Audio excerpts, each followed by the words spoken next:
Papá, πού είσαι? Εντάξει, να θέλω αυτοκίνητο σου σήμερα. Να θέλω αυτοκίνητο σου σήμερα. Απόψε, κατά τις 7:30 αυτό πιάω, γιατί να πρέπει να πάω πάφ και να σου φέρω αύριο. Ναι.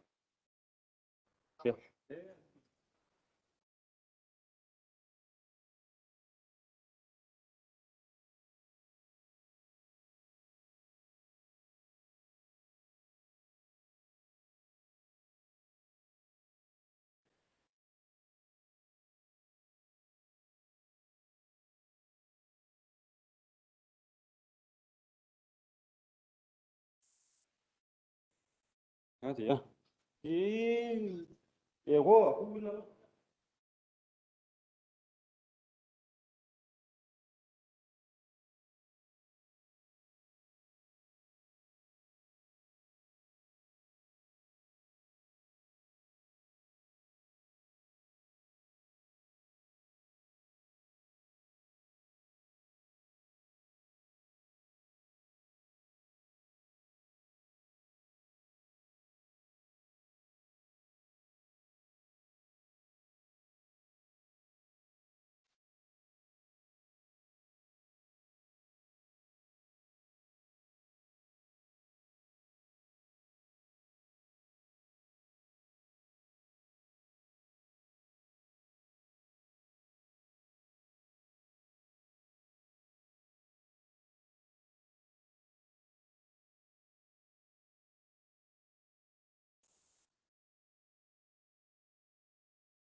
Τώρα μόνο μου πήρε.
Yes.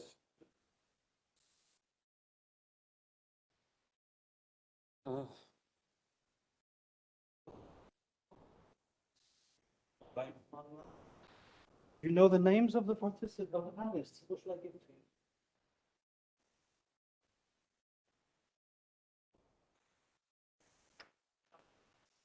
Hey, you joined the... Yeah. Okay, I will make you as a host. Can I take up? Hey, okay. Okay. Keep your microphone. Keep your mic on your computer. Keep your microphone speaker on. Okay. Okay.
but keep your microphone and just go.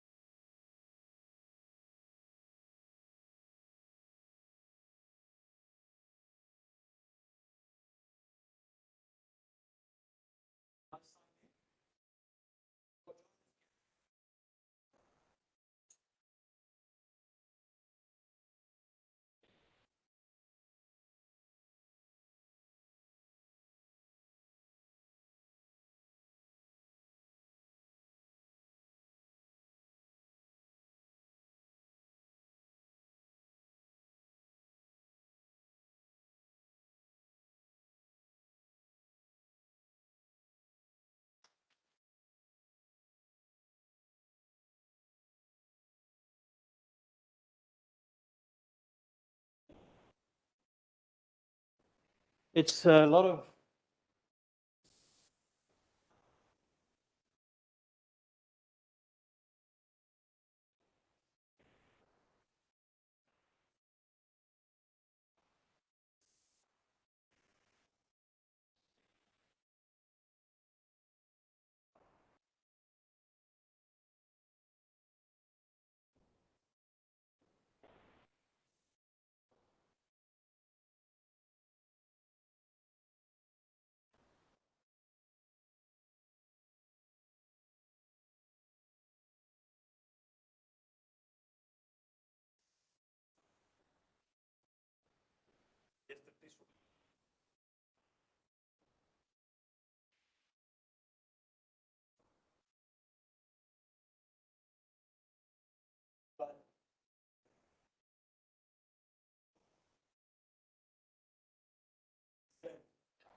if you want to send me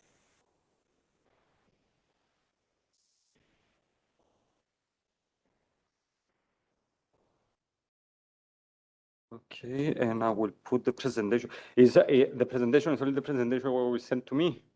Yeah, I sent you another one.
Folder is the folder 11. The name of the folder is 11. Okay. Check 1, 2. Hey, hey.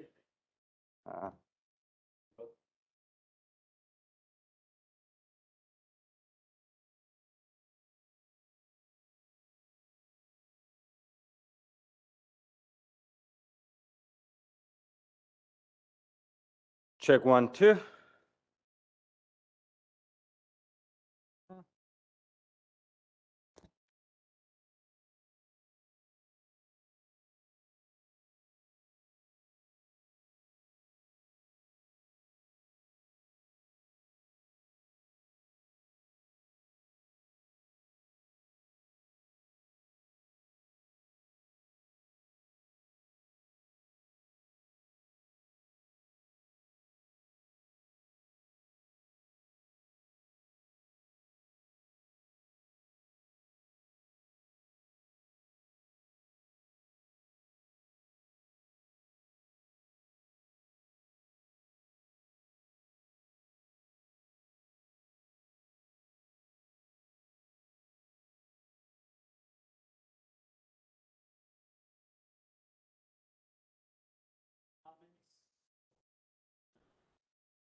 Okay.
No, he doesn't have return. Huh.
הנה, רגע.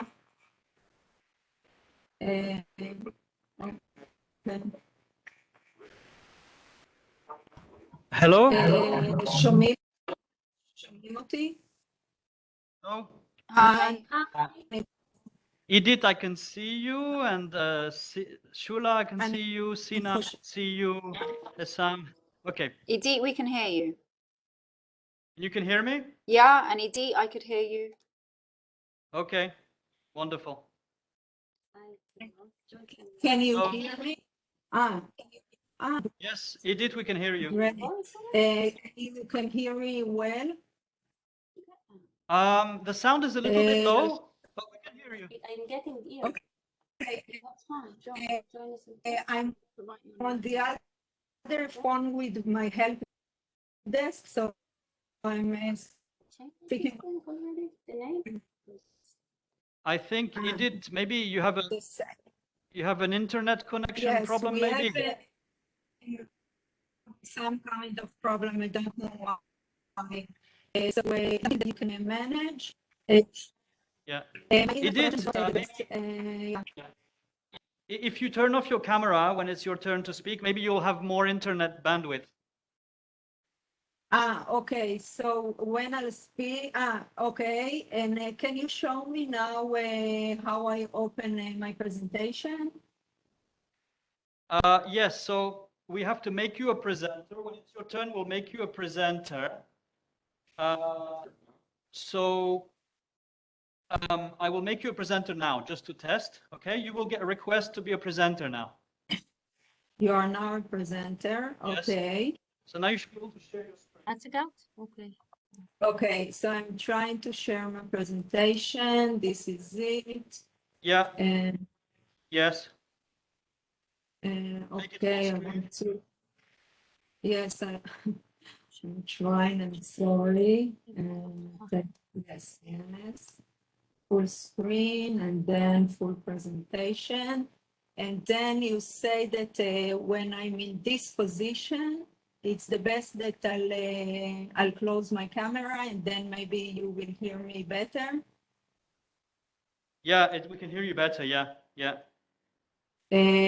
Okay, so we'll try that. And now I'm doing escape, yeah, and minimizing my presentation. And I want to see you back. I don't know. אני עדיין לא שומעת את עירית. אז מה? אני לא מבינה.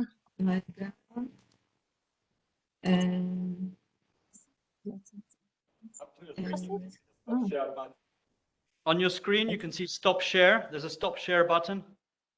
In a minute, I'm trying to enlarge my screen. I'm sorry.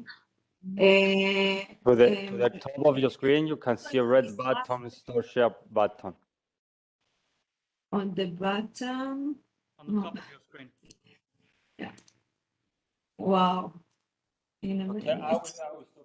Anyway, my colleague Angelos, he can stop you from sharing the screen. So he can. תגידו, איך אני מרחיבה את המסך עוד פעם? אתם רואים את המסך שלי? אני במצוקה. איפה אני מרחיבה אותו?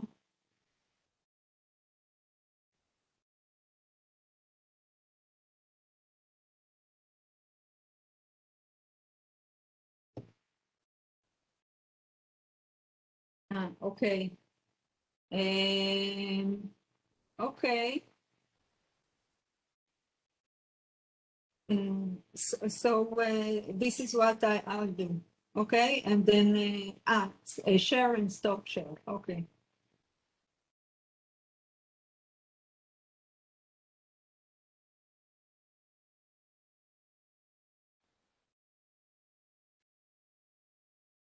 Yeah, we have. Let's see, we have actually. Let's edit. We can make Sina a presenter to test. She's also a presenter. Sina, would you like to test if you can present? You're muted right now.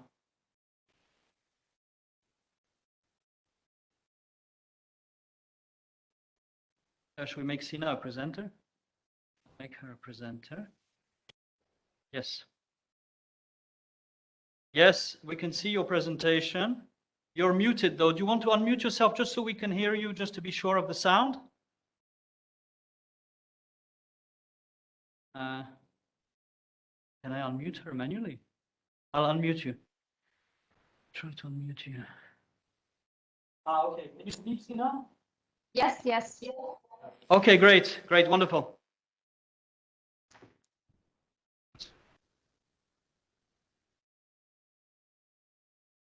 Just a reminder for whoever's not speaking to mute your microphones so we avoid echo. Top of your screen, you can see the stop share button. Perfect. Okay, we'll wait a little bit for people to, we still have some time. Great, thanks for all the checks. Lucia is here. Hello, Lucia. Hi, hello everyone. Yes, indeed. How are you? Can you try your cameras? Yes, it's great. Okay. Shall I make you a presenter just to check if you can share your screen? All right. I will make you presenter now. Okay. Let me share. Let me find what I need to share. For some reason, finding what I want to share.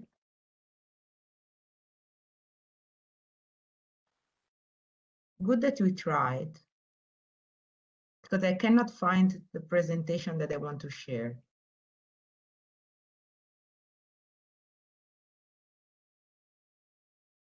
Why? Close a couple of things. Let me try again.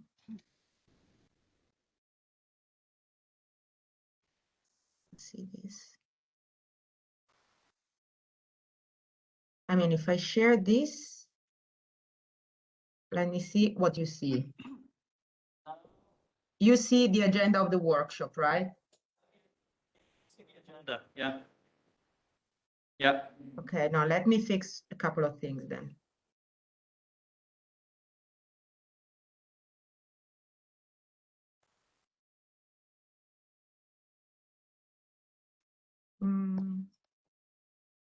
I want to exit this thing.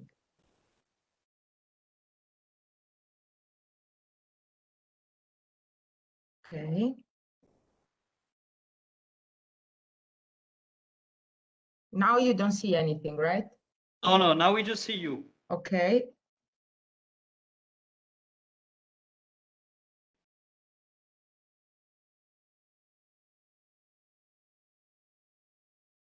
So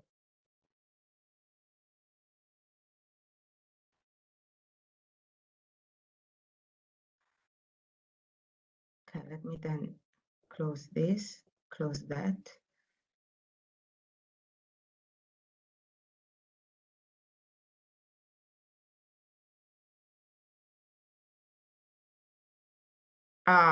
For some reason, I couldn't do that before, but now you should be seeing the presentation. Yeah. Now we see your presentation. Yeah. And Perfect. if I do this, you see it full screen, right? Yes. Yeah. All right. Yes. Okay, Perfect. so let me stop. Yes. Bravo. Okay. Perfect. I don't know why. You know what they say about these events. Whatever can go wrong will go wrong. But we fixed it. No problem. Yes. Okay, good. Perfect. Thank you very much. Thank you.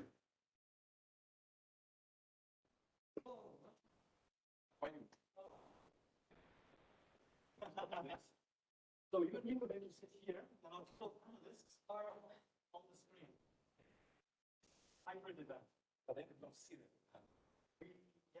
The issue, I can't find. Yes, I can. Log in.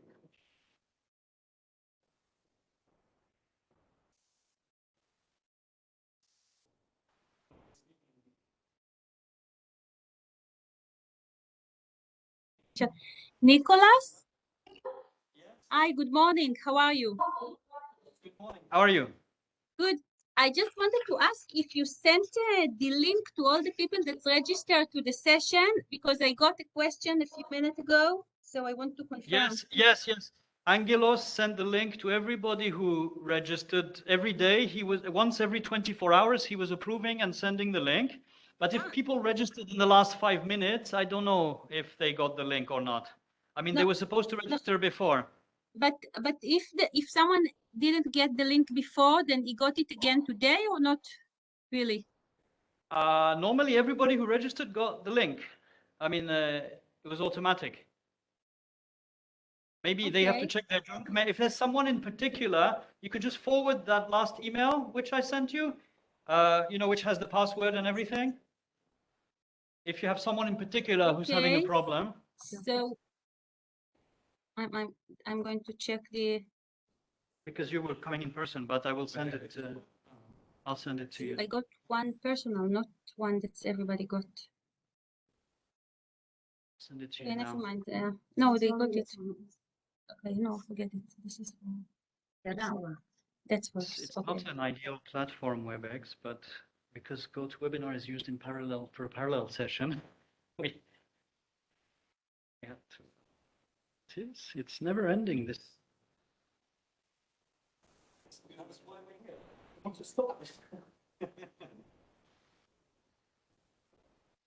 Hold on. Send.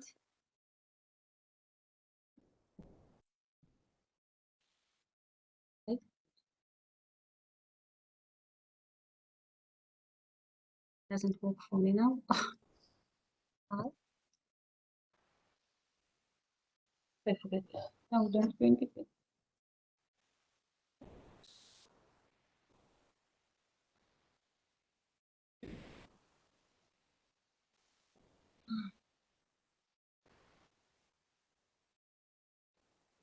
Kishan, how are you?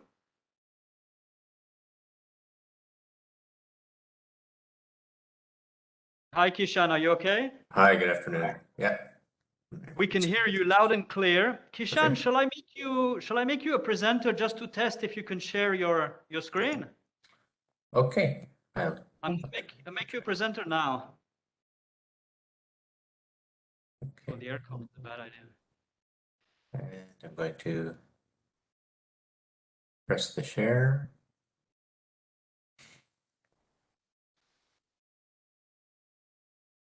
Yeah, we can see a presentation. If you put it in presentation mode, just to Yeah. check. Yeah, okay, it's perfect. It's perfect. Okay. Wonderful. Thank you very much.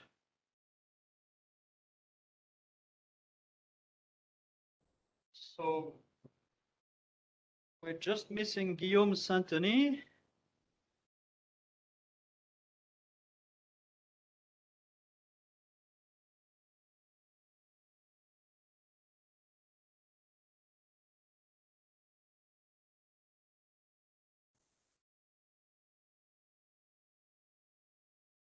Your camera and they can see you as well. You have to turn off the sound though.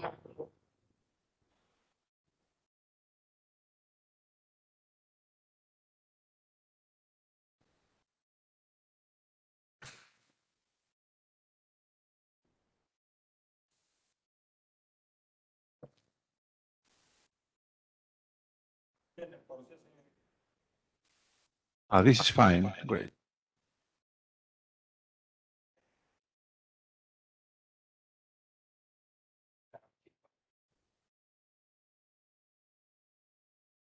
Καλά, ναι.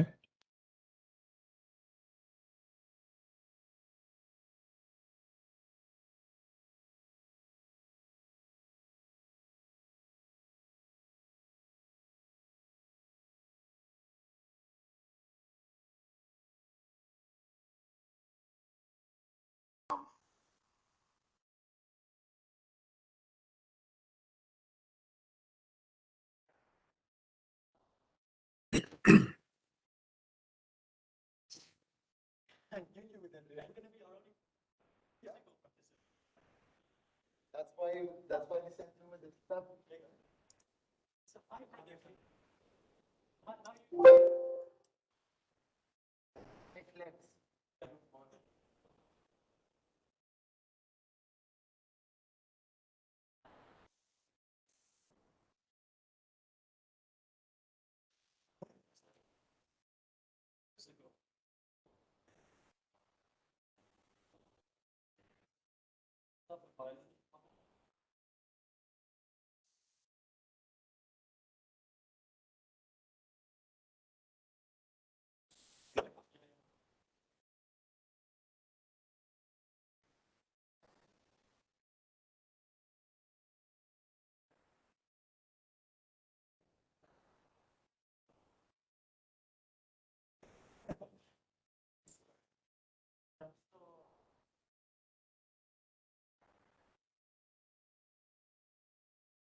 But where are the slides here?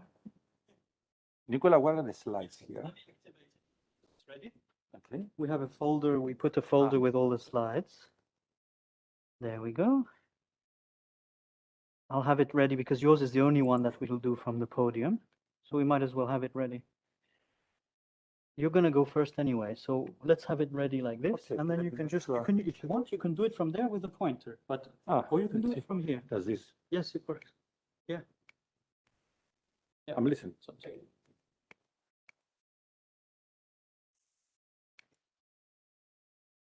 Which one?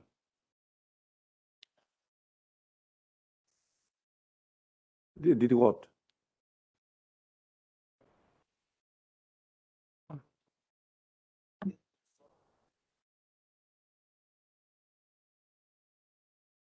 But sovereign risk, what does that mean? Like credit risk, huh? For bonds. For bonds, actually. For whom? For whom? For whom? Yeah, I want to see the link. Because they just out of Cambridge just came a publication of credit risk assessment for sovereigns with climate risk, and this was very well received. Actually, in my Bruegel paper, I cite them. I have one of their pictures. Okay. Okay, but this is for bonds. Yeah, I want to see it because it's yes, yes, yes, yes. Good, good. Old. He's running for power.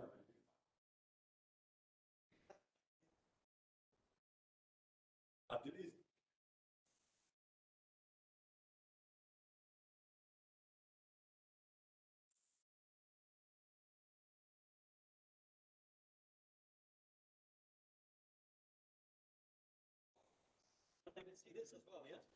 Yes, yes, I will share the screen.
Okay.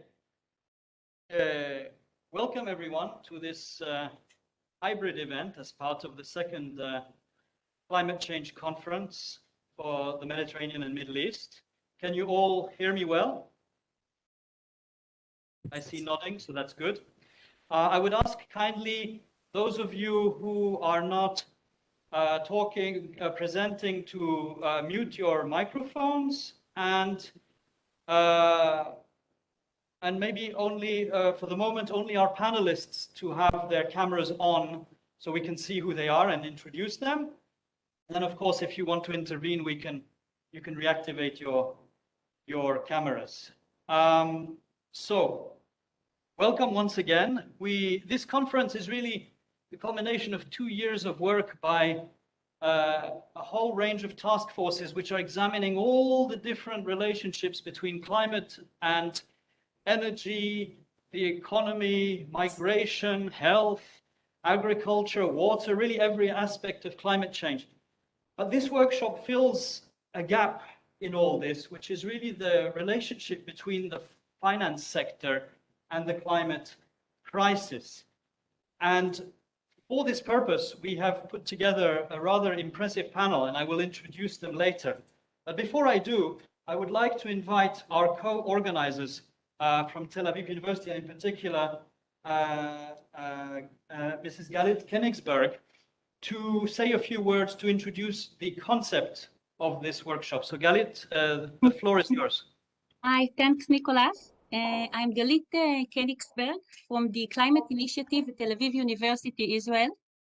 We've been working recently on the connections between the climate crisis and the finance industry, and we're delighted that the Cyprus Institute was also interested in developing this topic into a scientific workshop as part of this conference.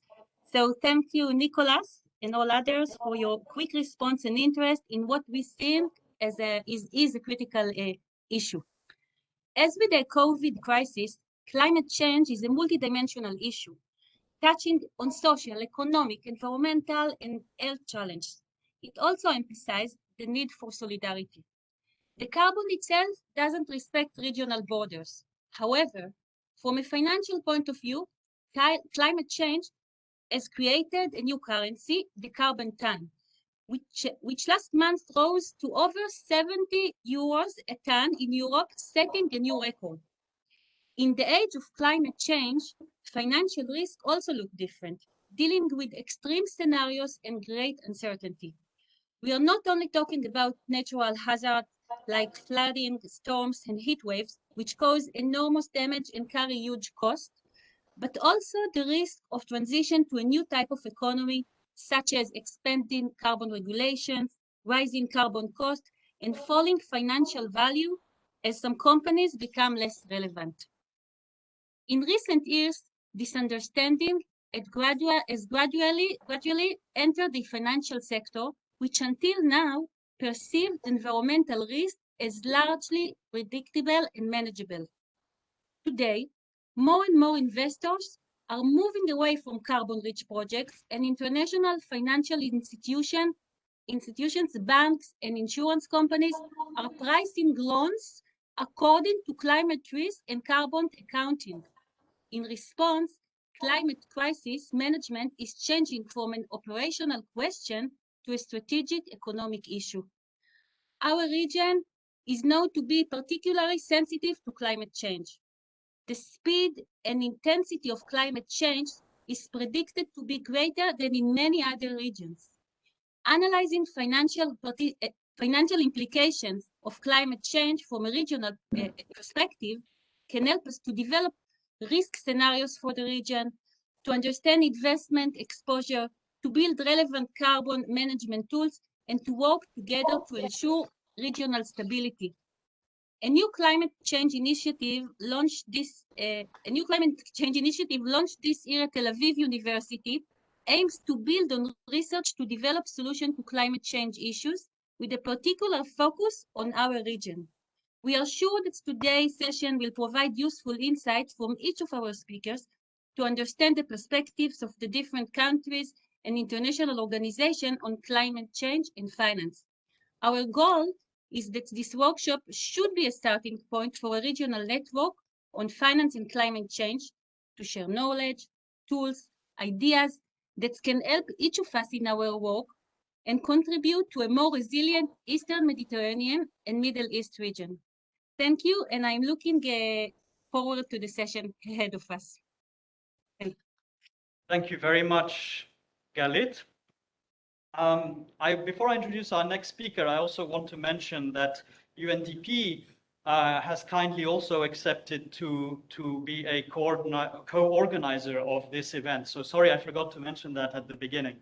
Kishan will give us a presentation very shortly. But I will introduce now our first speaker. It's a great pleasure to have with us in person Professor Stavros Zenios, who's Professor of Finance. Bonjour Malek, Guillaume Saint-Denis au téléphone. Je ne sais pas si vous avez reçu mes récents mails qui vous font part de plusieurs problèmes que je ne parviens pas à résoudre.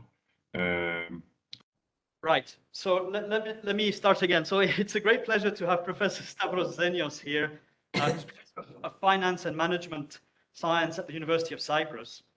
He's a senior fellow at the Wharton School Financial Institutions Center in the US and a non-resident fellow of Bruegel in Brussels. He's a member of the National Academy of Cyprus, and he's the author of 2 books and many scholarly articles in leading international journals in risk management, financial engineering, management science. Currently, he's working on sovereign debt sustainability issues, including the pricing of political and climate risks.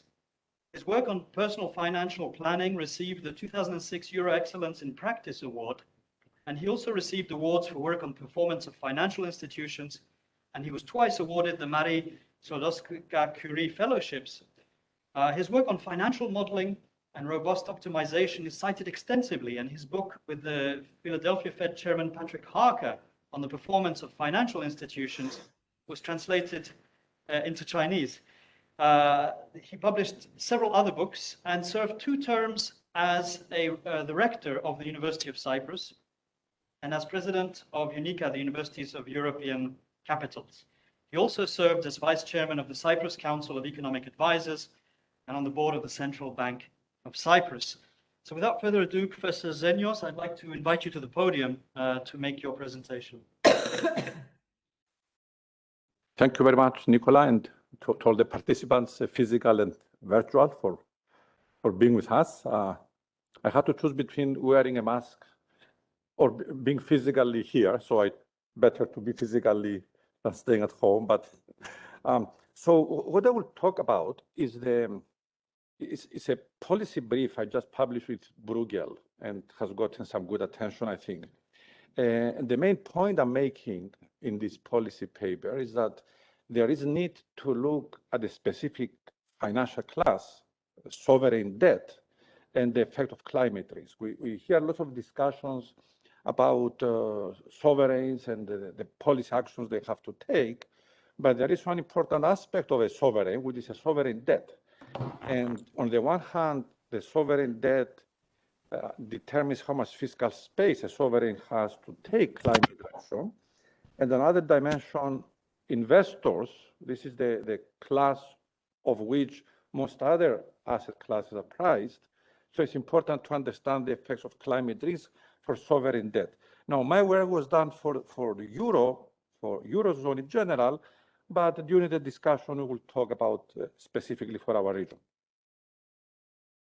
So some facts about Europe. This is the Notre Dame Global Adaptation Initiative, the axis of countries' readiness and the countries' vulnerabilities.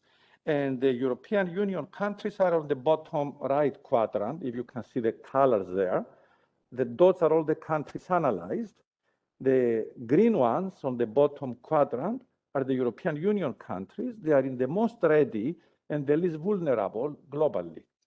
But then I put a few countries in our neighborhood, and for this paper, neighborhood, I meant periphery of European Union, but for the purpose of this workshop, it's exactly our neighborhood. They are on the left quadrant moving up, so they are less ready and more vulnerable. Now, if you look at there is concern that there is a new north-south divide being created because of the divergent climate risks among the European Union member states. Now, this is one of the older integrated assessment models earlier by Burke, Xiang, and Miguel under the extreme scenario. So, I mean, I don't take all the numbers here at face value, be a little bit skeptical with this, but what it highlights is the divergence. You see countries in the north, some countries may even be affected positively from climate change. Some countries in the south are affected negatively, and the differential, the divergence is important. So this is the one point I want to get from this paper. It's not the numbers per se that are still debated, and this, as I said, is an extreme scenario and for a rather aggressive assumptions in the model, but it shows a divergence among countries.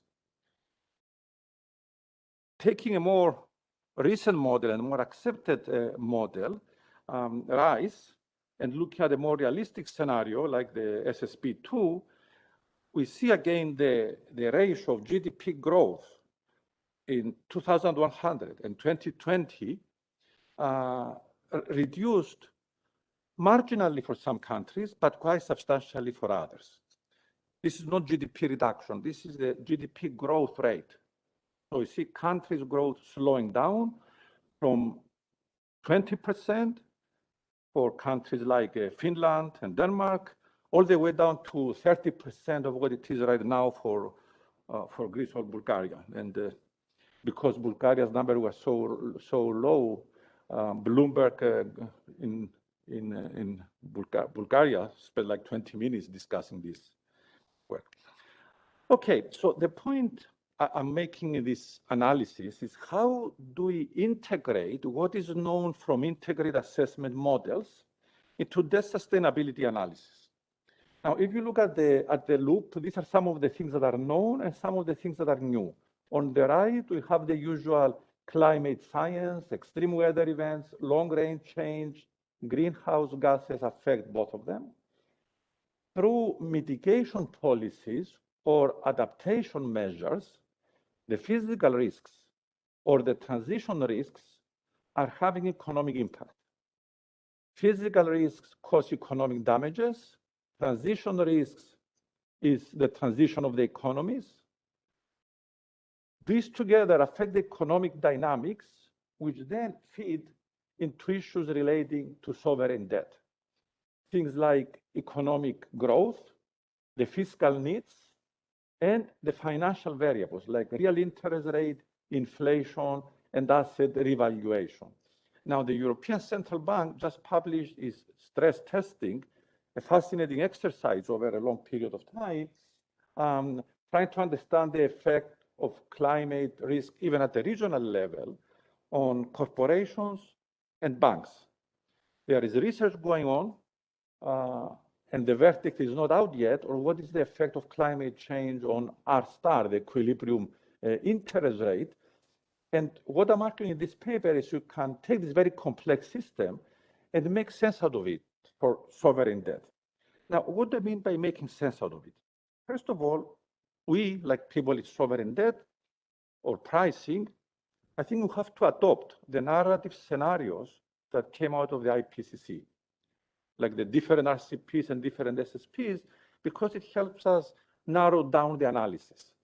If the world develops a certain way, and if we manage to deliver on the Paris Agreement, then we can zoom in and understand the effects of sovereign debt. Integrate as a link, integrate assessment models from the climate science, the kind of community I suppose you have here today, with models for the sustainability analysis. And interestingly, these two very diverse literatures have converged in one important thing. Both the climate science from the beginning and the sustainability recently, we talk about scenario analysis. We realize the problems are complex and you have to look at the stochasticity. So we look at forward-looking scenarios, and we can link our forward-looking scenarios for the sustainability analysis with the narrative scenarios of the integrated assessment models. Now, some of the difficulties we have to deal with climate science, as I think is well known, climate change is characterized by deep uncertainty. There are risks that you can estimate probabilities. There is ambiguity, and there are misspecifications. And from my point of view, misspecifications means that the models we have, or the models the community, the climate community has, do not necessarily agree with each other.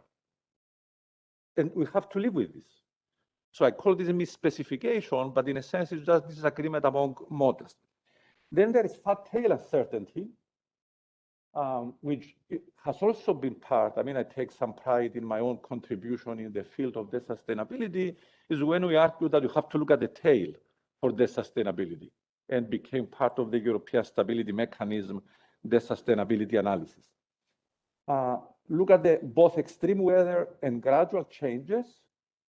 We need long horizons because we face the tragedy of the horizons. Again, one of the contributions we made was to build like a 30 to 40-year horizon debt sustainability analysis. Well, usually that's done on a 4 to 5 year horizon, but we said, let's do it, if you have the scenarios. So now it's natural to superimpose it with climate scenarios. And finally, ensembles of integrated assessment models to deal with these disagreements among the scientists of what are the right models. Okay, so we have the scenario matrix architecture published in a special issue of climate change, RCPs, the SSPs. I highlight the number of models that can give us some information in every cell.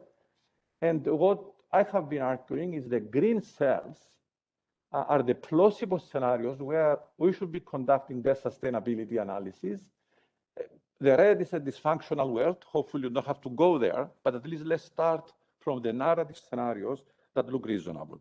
And finally, to wrap it up, I will show you some of the insights we get. We have done this, we have built a prototype of integrating the two using our model for the sustainability analysis without climate change, with the RISE 50 model, joint work with Johannes Emmerling.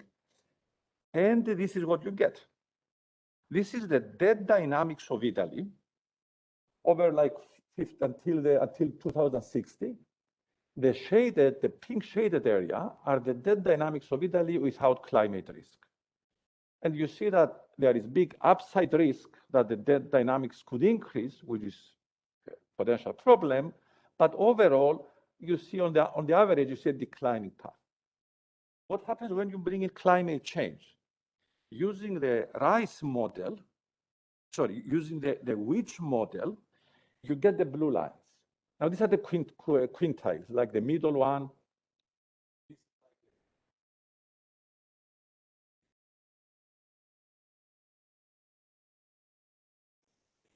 WITCH model, you see a clear shift upwards, increase of the risk of the dynamics. With the RISE, things are marginally worse. But one interesting observation from this is that the effects become noticeable sometimes around 2030. So the problems are not as distant and indirect as you may think. So the summary, the conclusion, or the policy recommendations I made in this paper was that fiscal authorities should follow the paradigm of the central banks and mainstream climate risk analysis in public finance. We could use scenario-based systematic assessment of the risks to public finance, building on the scenario matrix architecture of the IPCC with the stochastic debt sustainability analysis. I argue that because the problem is global and because there is a systemic shock and because there is divergence, like we have seen in the case of the COVID crisis, EU institutions should collaborate. We need collaborative action among the institutions who are responsible for fiscal stability. Like we have seen action by the institutions that are responsible for financial stability, the Network for the Greening of the Financial System, the European Central Bank. We need similar initiatives by the EU institutions. And finally, an important point for investors, we need sovereigns to disclose the climate risk to public debt. It's important for the investors and it's important for the sovereigns to understand it. So with these comments, Nicola, thank you very much. I'm back to my seat. Very much for this starting presentation. I would encourage everyone to keep your questions for the end. I think we don't want to disrupt the flow of the presentations, and when we can have the discussion once we've had our presentations. So I will introduce our next speaker. Ms. Sina Bous has an overall professional experience of over 15 years in the field of development. She has 2 master's degrees in international affairs and development studies from the Lebanese American University and the London School of Economics, LSE. Most recently, she was assigned as the first executive director of the Regional Center for Sustainable Finance in Egypt. She is the chairman's advisor on Egypt's Financial Regulatory Authority for Sustainable Development. She's also a trainer and a consultant in sustainable development, working with international organizations such as UNEP, Undp, ESCWA, IFC, and ILO. Prior to her consultancy work, she assumed the position of associate director of the Gerhardt Center for Philanthropy, Civic Engagement, and Responsible Business at the American University in Cairo.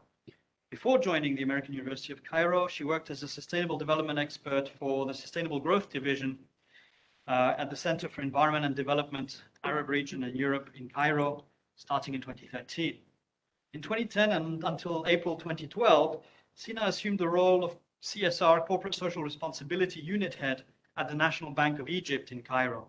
She held several positions while working at the Egyptian Ministry of Trade and Industry between 2009 and 2010. Sina was the program manager at the Minister's Technical Office at the Ministry of Trade and Industry. She was the special assistant to the Minister's Office from 2006 to 2008.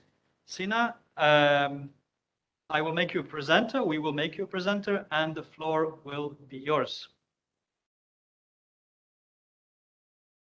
You also need to unmute yourself. Yes. Sorry about that. So thank you so much for that, for the wonderful introduction.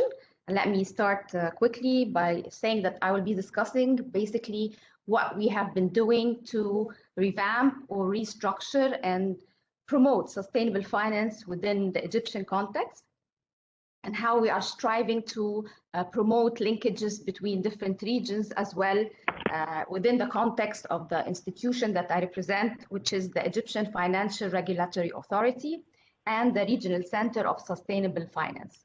So I wear both hats, and we work on promoting sustainable finance. And of course, when we talk about sustainable finance, we talk about climate finance, which is the main pillar of sustainable finance. Let me share with you my presentation. So basically,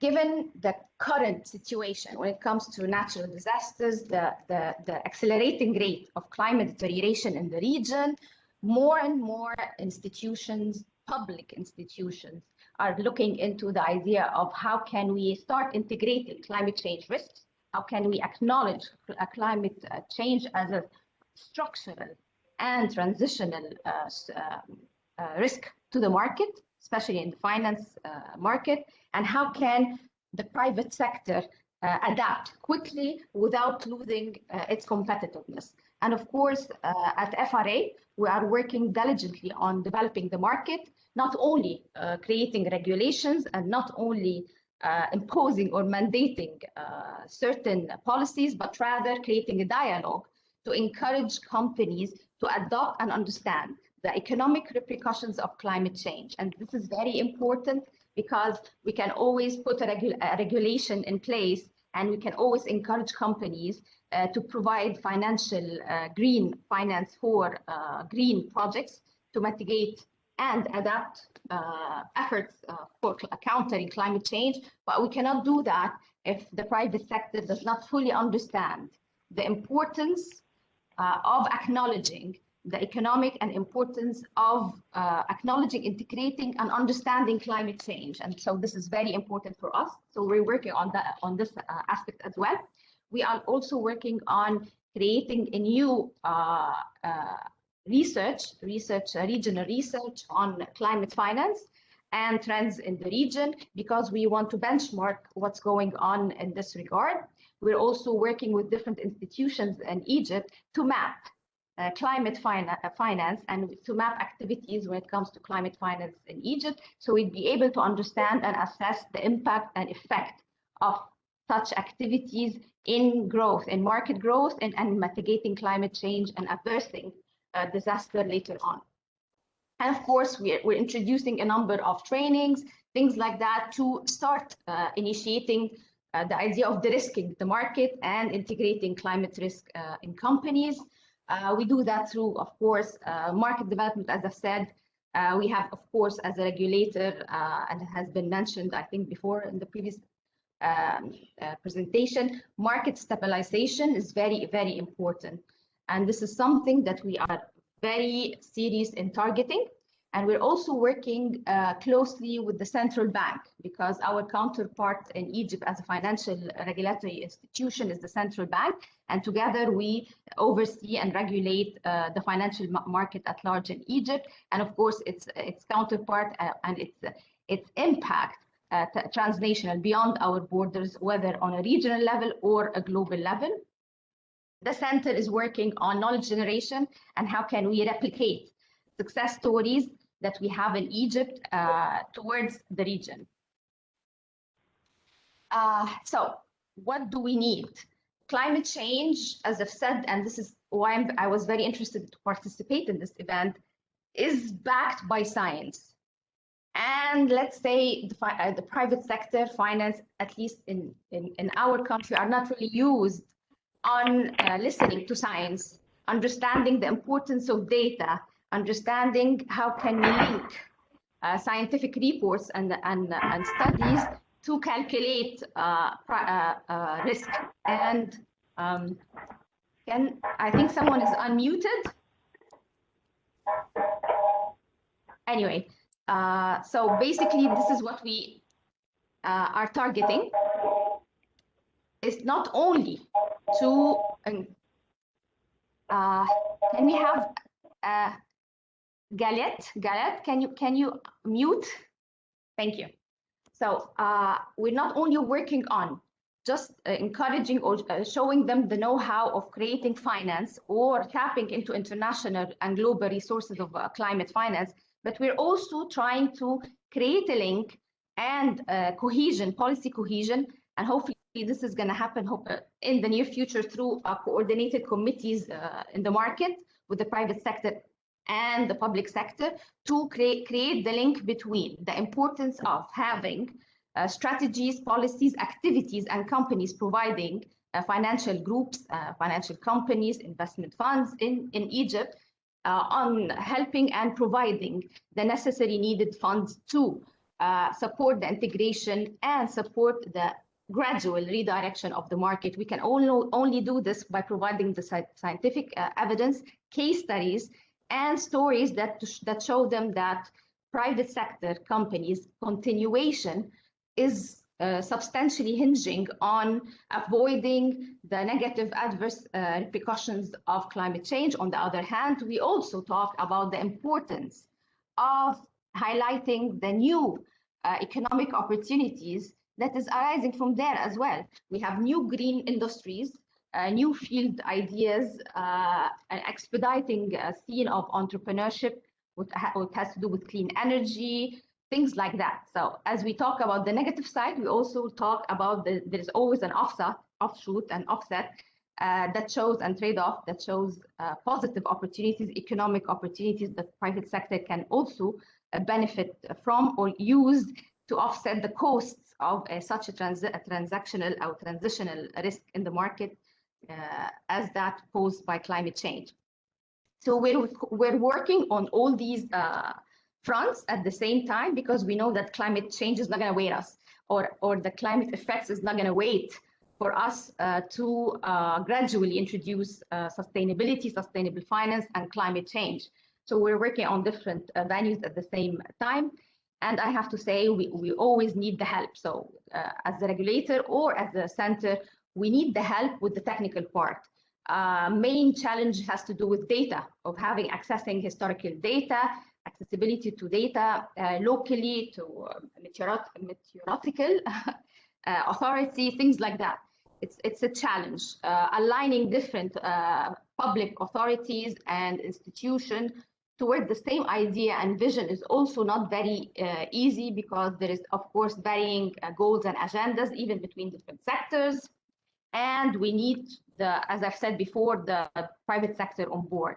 We worked on setting an example, because again, a regulator can always work as a role model. So we finalized the regulations for green bonds, and we encouraged on 2 levels. At the government, Egypt issued the first green bond, sovereign green bonds, with almost more than $500 million.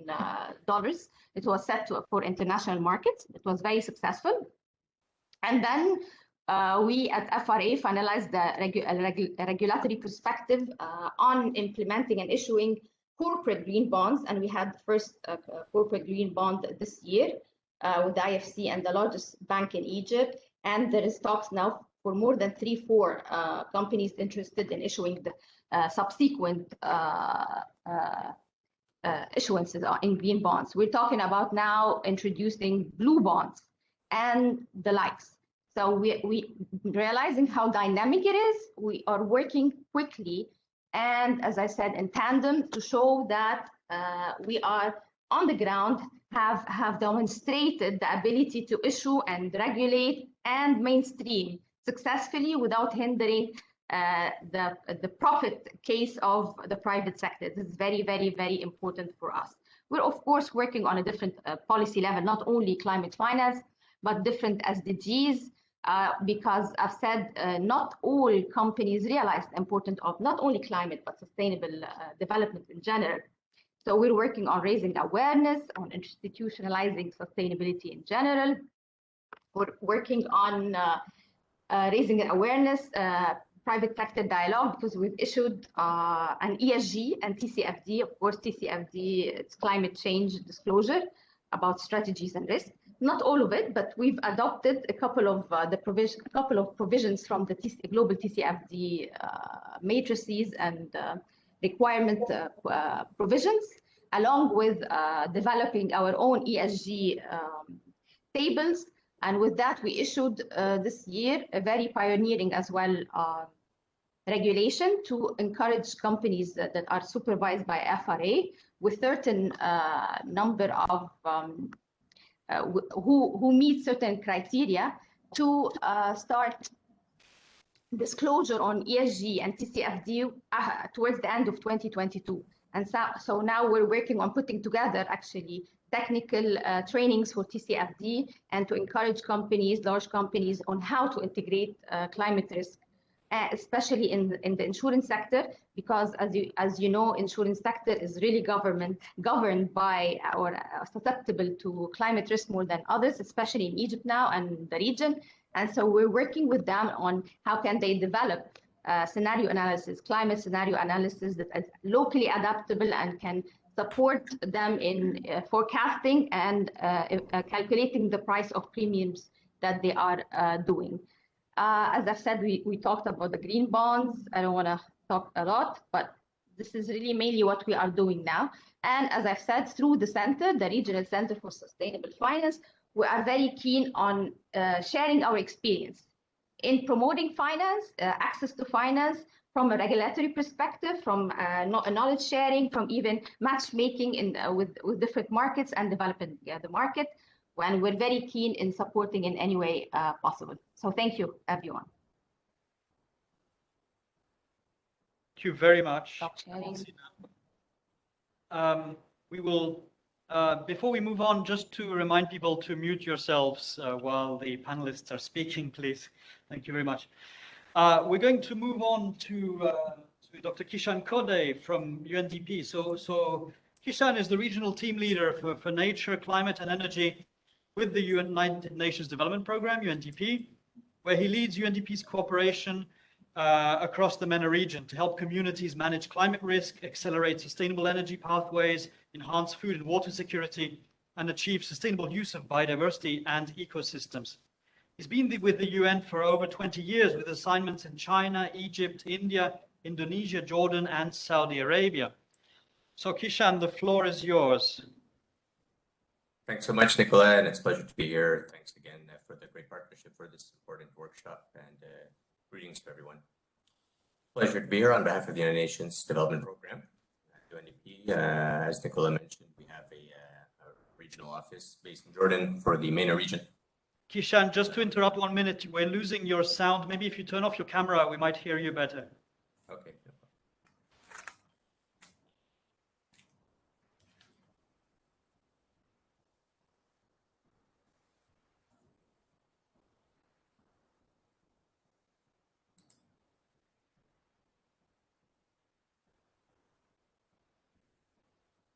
Just give me a second here. Okay.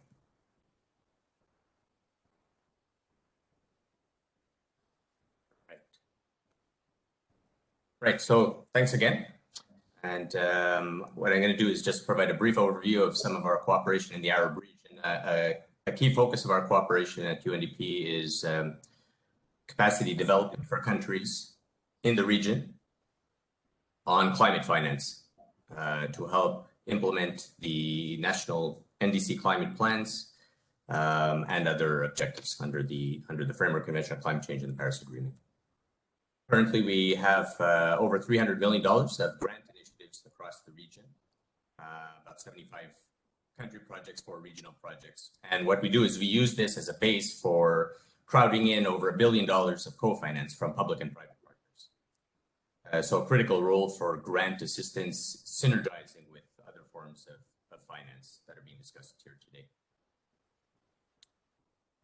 We cooperate in the region across various priorities, including climate change, energy, nature-based solutions. And we do this through various types of support, project development and implementation with local partners, policy advice to senior officials and local partners, resource mobilization for this event, synergizing our role as a implementer of grant public finance through the global funds, such as the Global Environment Facility, the Green Climate Fund, sources, bilateral sources of finance as well, regional projects, and of course, dialogues such as the one here today that we're partnering with Cyprus Institute. Of course, this discussion and the conference more generally beyond the workshop is coming just weeks before COP26, which has a core focus on setting the frameworks for the for climate finance expansion to help implement the NDCs and this enhanced ambition. UNDP, through our Climate Promise initiative globally, we're proud to have supported 119 countries on their enhanced NDC process. That's about 80% of all developing countries. And we're now shifting towards the implementation agenda. This is a list of some of the countries in the region that we helped in recent times on their NDC enhancements: Jordan, Lebanon, Morocco, Sudan, Somalia, Tunisia. And looking ahead now towards the NDC implementation agenda through expanded cooperation, including on climate finance. So as I said, we're the UN's largest implementer of grant assistance at the moment in the region. But very importantly is this co-financing from public and private partners that we bring into these initiatives. So I'm just going to give a brief overview and try to stay brief of some of the initiatives, a few of the initiatives where we're focusing on capacity development for climate. Our first example is in Sudan. Just a brief overview here about the initiative, which is focusing on climate risk finance and very specifically helping Sudan implement their NDC over the last few years, helping national partners develop and bring to the market the country's first ever climate insurance products. This is meant as a means to protect the poor against more frequent and severe climate impacts, climate-induced disasters, droughts. And so a kind of pilot initiative that's meant for then scaling up. And this is being done through the support of the global funds in terms of the grant assistance, but also this support to building the capacity of the national insurance company and working with the national financial authorities in terms of putting in place the right kind of regulations for a climate insurance market, but also developing the products at the national insurance company and the mechanisms to have that social protection mechanism in the hands of farmers. In Tunisia, to help achieve the goals of the National Solar Plan, first of all, helping to develop the plan, but also to try to leverage the types of scaled up finance that are needed to achieve this ambitious goal by 2030. So the project helped to identify what kind of policies, specifically fiscal policies, other policies at the national level, that are needed to de-risk scaled up levels of private sector investments.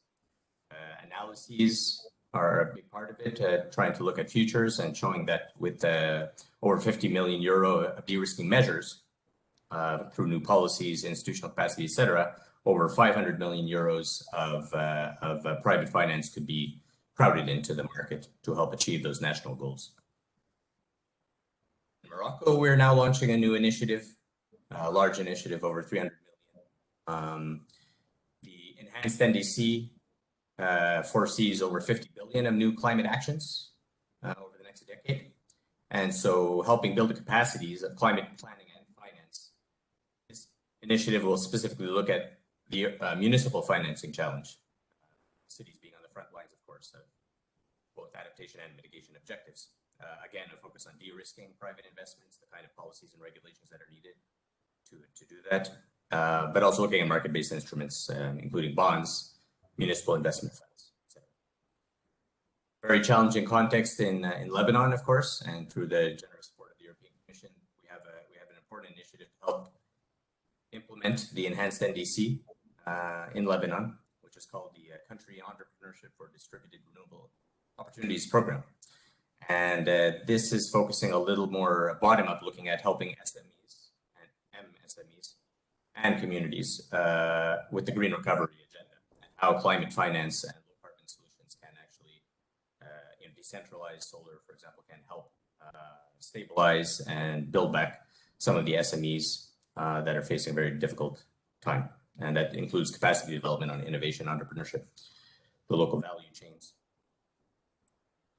In the Kingdom of Saudi Arabia, a large initiative that we've been partnering for over the last decade to help implement the NDC, reduce the energy intensity of growth in Saudi Arabia, the largest economy in the region. And this energy efficiency program helped establish institutional capacities, a national center of excellence, which has served as a platform for new national policies and regulations, very specific kind of regulations to help open up the scope for scaled up climate action and energy efficiency action specifically.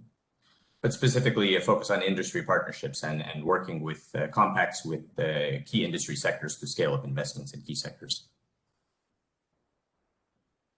Last but not least, in Sudan, again, on NDC enhancement, how do we bring scaled up climate finance for the benefit of the poor? So, significant levels of new climate finance and private sector finance going for mega projects, large scale projects that benefit important stakeholders at the national level, but not always reaching the poor.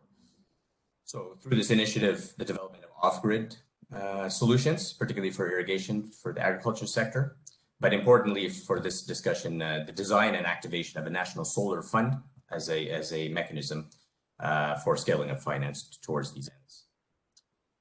In Egypt, a new initiative as well on a green recovery of the tourism sector, focusing in Sharm El Sheikh, and that includes a strategic partnership with the private sector as well as local government across various thematic issues from biodiversity to climate change, water to waste management. So I hope I wasn't too quick. That was a very brief overview of many initiatives, but we're happy to discuss further. We have a very important regional program together with sister UN agencies like Undp and others, where we're seeking to establish and scale up partnerships for innovative climate finance across the region, including with the banking, investment, and insurance sector, and bringing forward bankable projects and matchmaking for investors. I will stop there. I hope that was useful, and I look forward to the discussions. Thanks so much. Thank you very much, Kishan. The sound was extremely unstable, but your presentation was very clear on the screen, so I think most of us were able to follow. I'm wondering if while the other speakers are speaking, you may want to check your microphone for the discussion later. So our next speaker is Lucia Alessi, who is responsible for sustainable finance at the JRC, the Joint Research Center of the European Commission. With her team, she provides scientific evidence in support of EU policymaking in the areas of sustainable investing and ESG risks. Before that, from 2007 to 2015, she worked at the European Central Bank. So, Lucia, we will now make you a presenter, and we look forward to listening to you. Thank you very much, and good morning, everyone. Let me share my screen. I guess you see the presentation now. Today, I would like to give you a brief overview of the European Union strategy for financing the transition to a sustainable economy. This strategy was adopted in July and focuses on 4 main areas. The first area has to do with financing the transition of the real economy towards sustainability. And indeed, the first action of the strategy is to develop a more comprehensive framework and help the financing of intermediary steps towards sustainability. So what does this mean? This means essentially recognizing transition efforts. So far, the focus has been on green activities, on fully sustainable activities, but of course, also moving away from harmful activities is something that should be recognized and something that we need to do. In the context of this action, the EU taxonomy will also be further developed. So as you know, the European Commission is working already since at least 2 years on the development of a taxonomy for sustainable activities. For the moment, the focus is on the environmental dimension, and in particular on climate objectives, mitigation and adaptation, but this taxonomy will be further developed to encompass also other environmental objectives. And finally, the framework of sustainable finance standards and labels will be extended, meaning that so far we have a proposal for an EU green bond standard, and also other, for example, sustainability-linked bonds and loans could be thought of, or ESG benchmarks, for example. The second main area of action has to do with improving the inclusiveness of the European Sustainable Finance Framework. And in particular, for example, empowering retail investors and small and medium enterprises to access sustainable finance. And to do so, one can think of leveraging the opportunities that digital technologies offer for sustainable finance. This also has to do with the social dimension of sustainability, and indeed, by the end of the year, a report will be published on a social taxonomy, which also includes the governance dimension. Let me move to another very big area, which has to do with the role of the financial sector.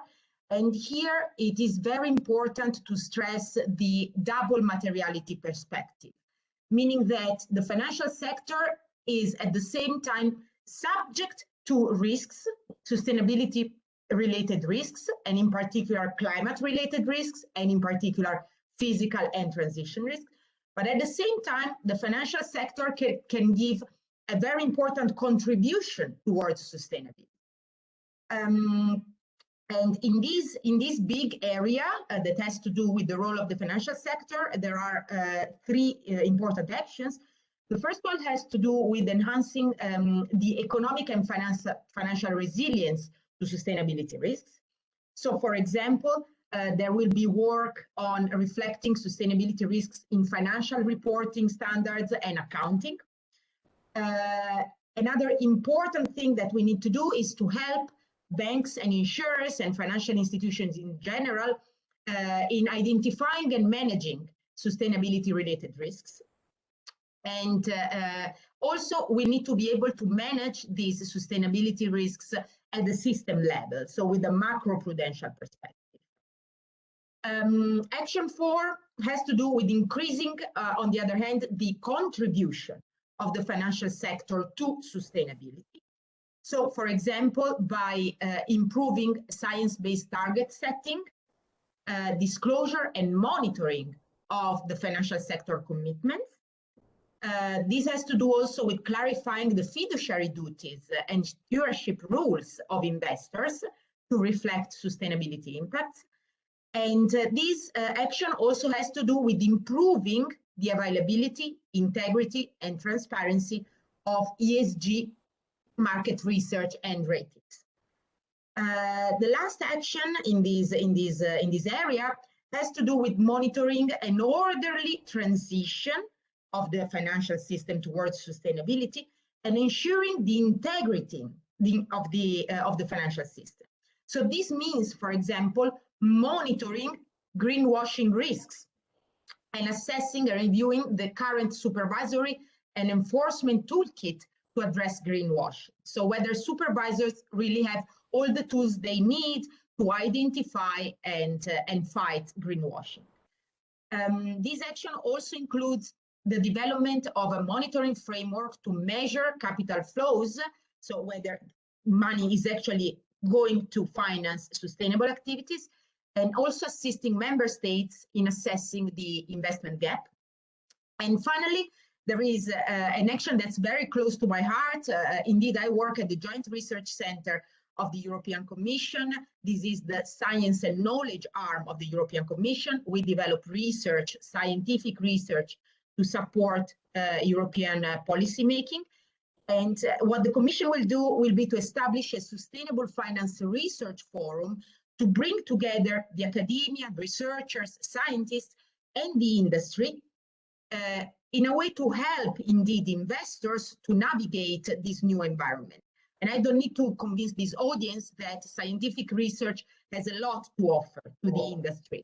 For example, quantitative model for the assessment of risks and methodologies for the measurement and identification of, for example, green financial flows.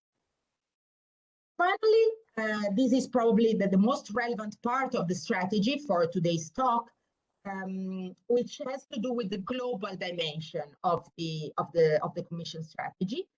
And indeed, what the Commission wants to do is to set a high level of ambition in developing international sustainable finance initiatives and standards, and also supporting EU partner countries. So in particular, this means, first of all, to seek an ambitious consensus in international forums, for example, by advocating for mainstreaming the concept of double materiality that I mentioned before, and agreeing on common objectives and principles for sustainable taxonomies. This also means advocating for the development of a solid international governance on sustainable finance and suggesting to expand the mandate of the Financial Stability Board to integrate the double materiality perspective, which is indeed very close to the Commission's heart, and also means inviting all international partners to deepen cooperation on sustainable finance, and in particular to provide the financial sector, the private sector, with tools and metrics, for example, such as taxonomies. The second relevant action in this field has to do with advancing and deepening the work of the International Platform on Sustainable Finance. So the International Platform on Sustainable Finance was launched by the European Commission together with the IMF, and it includes to date 17 members that you see indicated in the slide, which account for more than half of global greenhouse gas emissions, more than half of global GDP, and half of world population. The IPSF has already started doing work on the development of a common ground taxonomy, which basically sets out the common features in existing taxonomies developed by public authorities around the world. And there is already work done, it will continue to be developed on the comparison of disclosure requirements for companies, asset managers, and institutional investors. And also the IPSF will then broaden its focus to encompassing new issues such as biodiversity and transition finance. And finally, the IPSF will cooperate even more closely with the private sector to ensure indeed impact on the ground. And finally, the fostering global ambition means supporting low and middle income countries in scaling up their access to sustainable finance.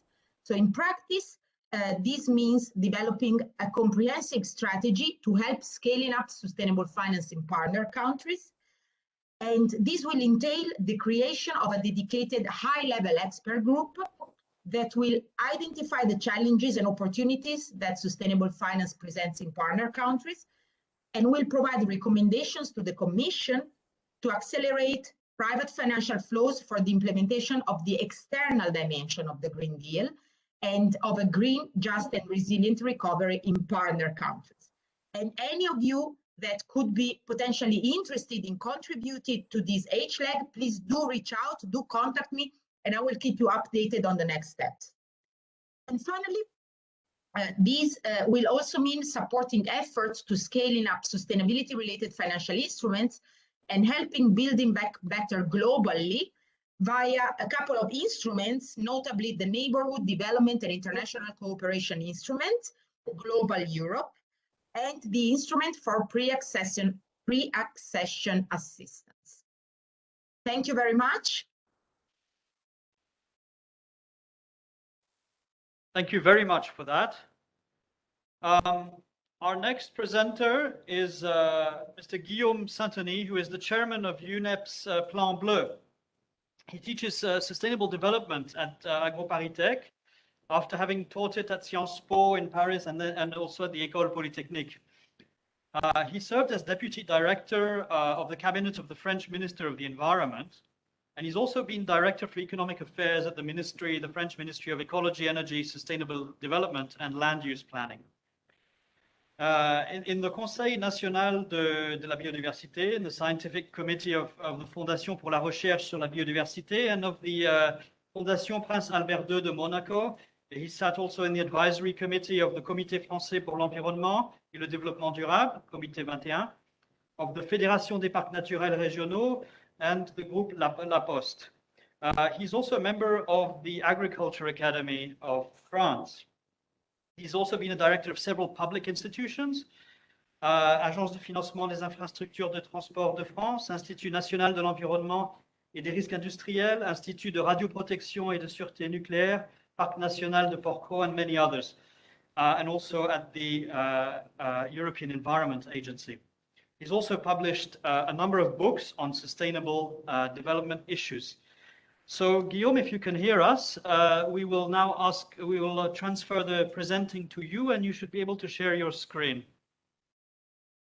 Hello, everybody. I can hear you, but I'm not sure where I can transfer my screen. Is there a special place for that? Yes, you just got an invitation now to be a presenter. Yeah. On your you should see it on your screen. Otherwise, we can show the presentation for you, and you can speak through it if you prefer. Maybe it's share content. Yes. Yes. Okay. So this one. Yes. Yes, we can see it. If you put it into presentation mode, if you put it in full screen mode. Okay.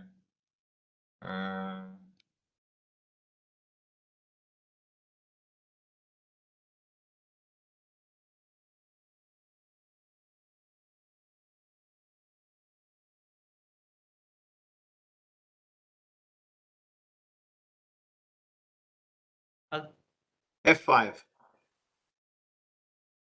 Can you see it in full screen mode or not? No. Not yet. No, you have to put it in presentation mode if you can. At the bottom of your PowerPoint, you have options. You have a button on the right. Yeah.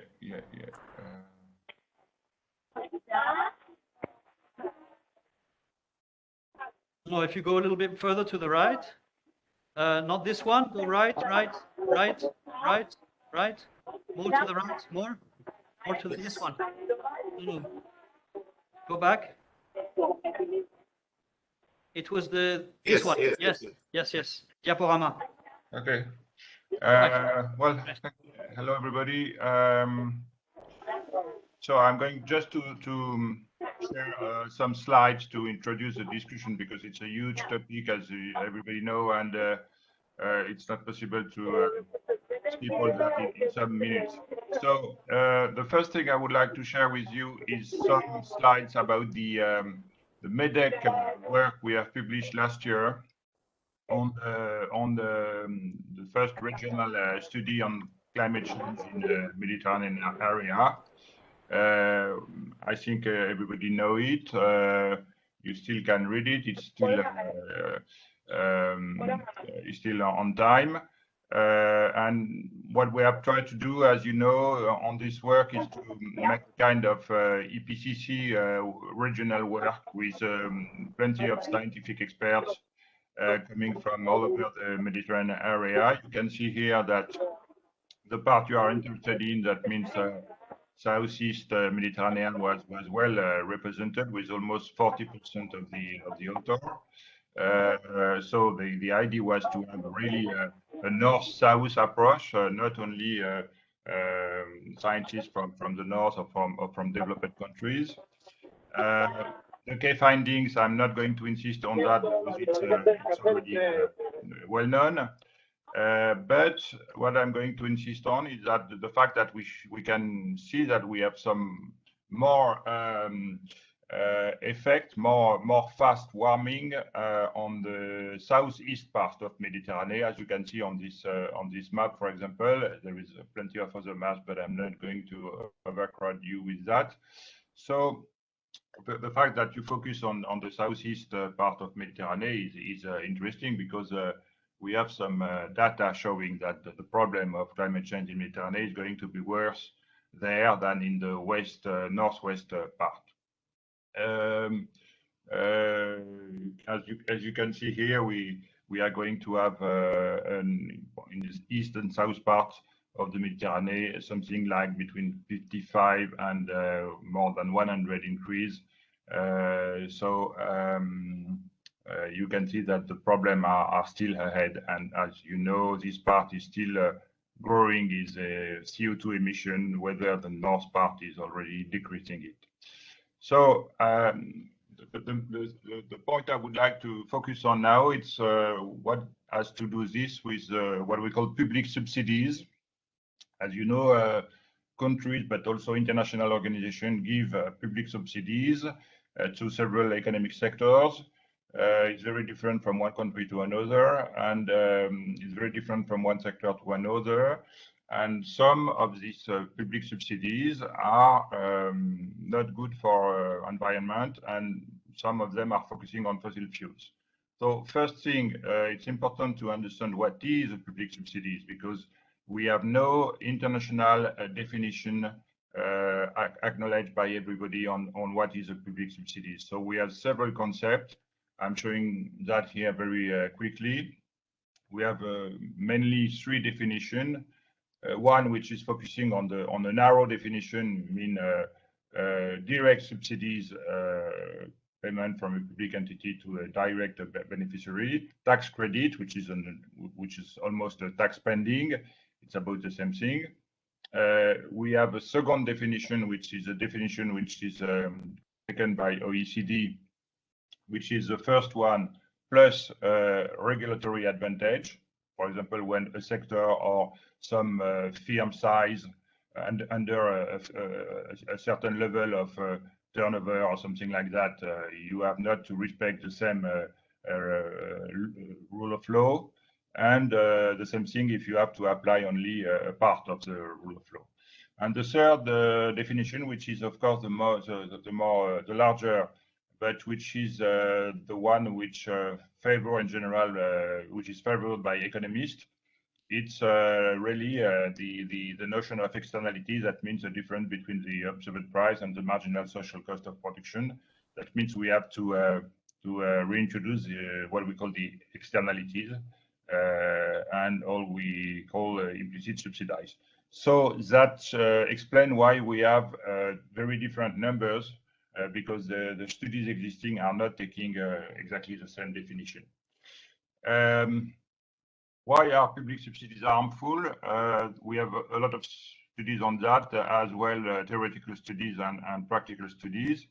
They are rent-seeking. They mainly go to old industry and old technology, so they are not helping for innovation.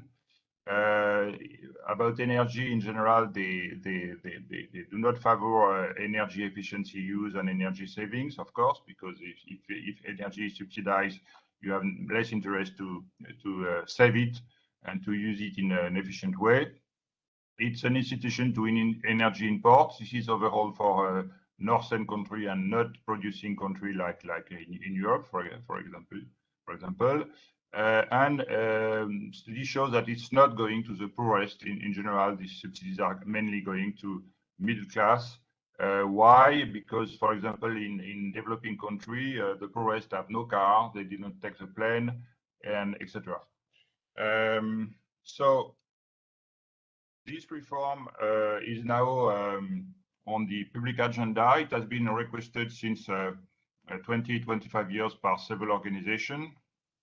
I put here some of them, UNEP, of course, OECD. OECD has been really working on that since almost 30 years, maybe the organism having worked more on that, World Bank, IMF, and more recently, even International Energy Agency has asked, I think last year, for vanishing or reform of public subsidies to fossil fuels, showing that it was a reform which could be which could have the best effect and the faster effect with the lower cost, because in fact it's not costing money, it's saving money.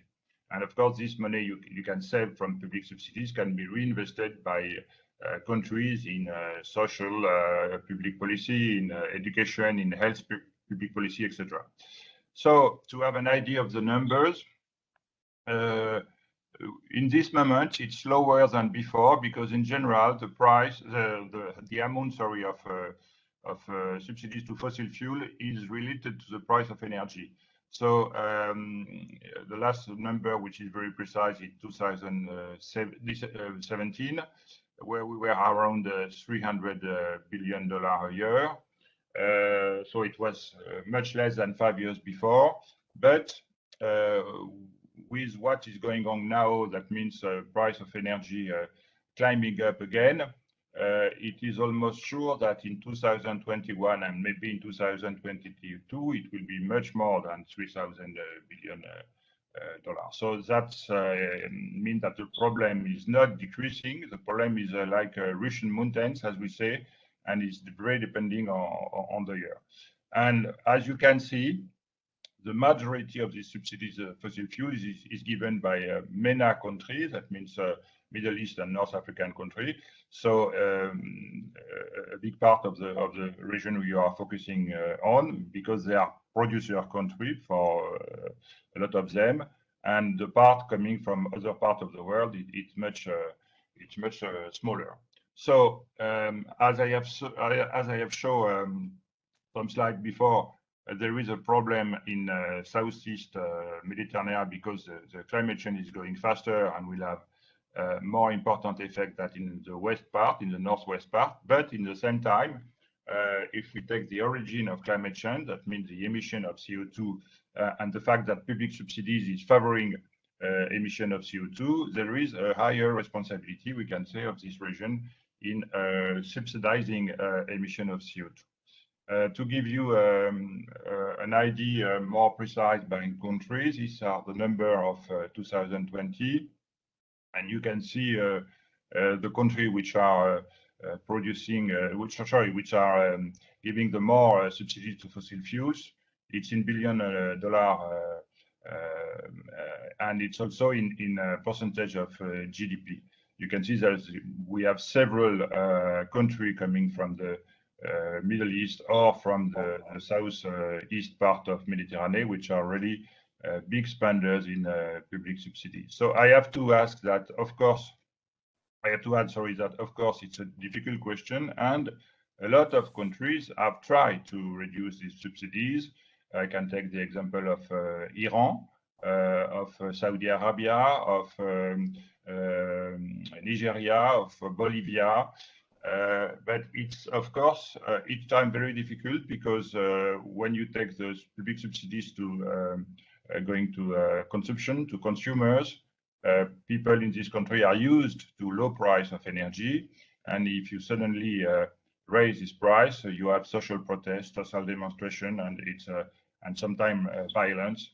So it's a difficult reform, but it's a very useful reform, and it's a reform about which one the I would say the international organization are now completely they agree all together to do this reform. But of course, it's a very difficult thing to do. So I was willing to emphasize this point because it's related to your regional area. Thank you very much. Very much. I will now introduce our final presenter before we move to the discussion. Edith Reiter is the head of the Environmental Law and Sustainability Department at Goldfarb Seligman, and is considered as a pioneer and a renowned expert in the Israeli environmental law field. During the last 2 decades, Edith Reiter has accumulated significant reputation regarding the development of professional practice in the environmental law field, and possesses unique expertise relating to the advising of clients operating in the industrial sector, the financial sector, and the business sectors regarding complex issues in the field. As a leading individual in the environmental law field in Israel, she is frequently called upon by government entities to take part in policy-making proceedings and advise on legislative initiatives and the standardization for the regularization of environmental issues. In addition, Edith Reiter frequently participates in professional conferences, courses, and continuing education programs with significant reputation in the field. Throughout the years, she's written prominent professional literature in this field. She was the first to establish a designated environmental law department at a commercial law firm in Israel, and was the first in Israel to be given partnership based on her environmental law expertise. Her significant contribution to the environmental law field has earned her recognition and public acclaim. In 2007, she was recognized by the Marker magazine as one of the 7 leading individuals in the environmental law field in Israel. In 2008, she was recognized by Forbes Israel magazine as one of the most influential individuals in the environmental law field. And in addition, she was appointed as a special counsel to the Committee of the Environmental Life Achievement Award in honor of the State of Israel's 60-year celebration. So Edith, the floor is yours. Okay, thank you. Do you hear me well? Yes. Okay. Okay. Thank you, Nicholas, for the introduction. It's the last time that I'm sending a link to my bio, but thank you very much. I hope I'm the last but not the least. I was asked today to speak a little bit about climate change and financial risk regulation in global view, a little bit about climate change litigation, and we'll try to get to the third part and see again in a nutshell what is going on in Israel. So if we take the global map, we can see today updated to May 2021 that almost in all countries around the world we can find today climate laws or policies on climate change, and it indeed shows us that this is a major topic. I've been asked to speak a little bit about the EU and the US. Lucia made a great presentation on the EU, so I'll move forward when I have something that was also already mentioned. 2 weeks ago, we saw that the EU and the US participated in a joint financial regulatory forum. This is a forum to exchange views on topics of mutual interest. Usually they discuss the sustainable finance, multilateral and bilateral engagement, regulatory and supervisory cooperation. And we see the discussion that was 2 weeks ago indeed did a great emphasis on the climate change subject. They shared updates on a new EU strategy, the one that Lucia spoke in her presentation, and discussed potential approaches to aligning private investment to sustainability goals. The European Union provided an update on its new rules supplementing the EU taxonomy. Again, Lucia mentioned these things, and the SEC, the American SEC staff, indicated that they are developing a rule proposal addressing consistent and comparable and decision-useful disclosure around climate risk and human capital. Both parties, of course, agreed that this is a major topic today and something that should be collaborated between all. In the EU arena, of course, the EU Sustainable Financial Strategy that was published on July is, I think, the most important document that was published in recent months. Lucia went over it, so I can go on. On May 2021, the European Banking Authority, the EBA, published its finding in a very interesting document. It's a EU-wide pilot exercise. I think that Professor Zenos mentioned it in the first presentation. It is a wide pilot exercise run by the EBA on a sample of 29 banks that volunteers from 10 countries that represent 50% of the EU banking sector total assets. The finding, we don't have the time to go into depth of this document. I recommend to read it. The findings are very interesting. The main objective of the research is to map banks' exposure to climate risk and provide an insight into the green estimation effort banks have carried out so far. It was found that there are clear gaps in the bank data and highlight the urgency in addressing the transition to a low carbon economy. It was quite clear that a harmonized approach is required. I think that earlier speakers spoke about this also, in order to mitigate the potentially disruptive impacts on environmental risk. A first estimate of the starting point of the green assets ratio in GAR, estimated with a top-down tool, currently stands on around 8%. In the US, in May 2021, the White House issues an executive order on climate-related financial risk. As we all know, it's not something taken for granted. The last administration did not think that climate change is an important issue. The order presents a set of rules regarding the assessment of climate-related financial risk by financial regulators. The order emphasized that the increasing effect of climate change poses a financial risk to companies, assets, stocks, and public investments, and reflect the administration policy to promote a consistent and comparable, accurate disclosure to climate-related financial risk.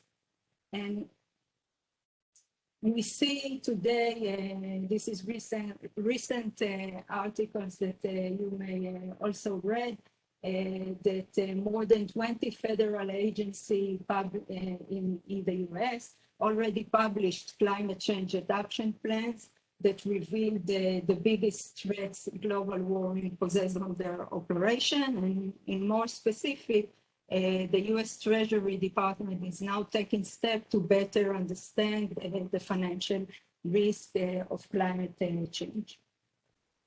More recently, we read that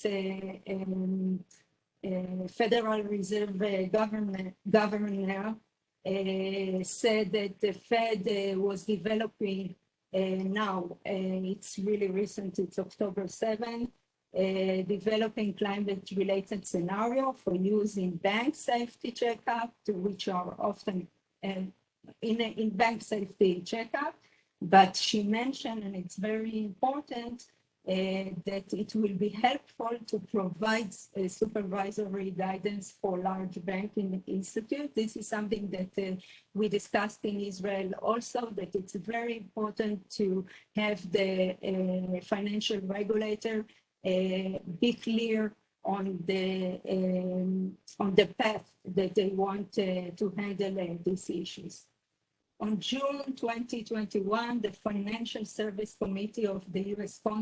Congress passed a bill that will require public companies to report on ESG issues, something that was discussed in earlier presentation.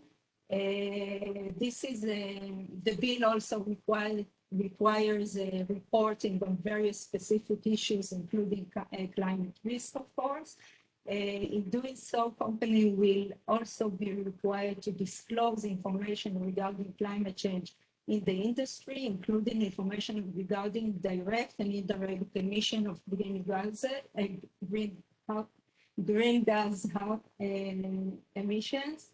This is the first time that Congress has passed a sweeping transparency and disclosure requirement. This is a big deal for the Americans, and the American SEC, Securities and Exchange Commission, is considering establishing independent disclosure rules addressing climate risk, and I guess it will be soon.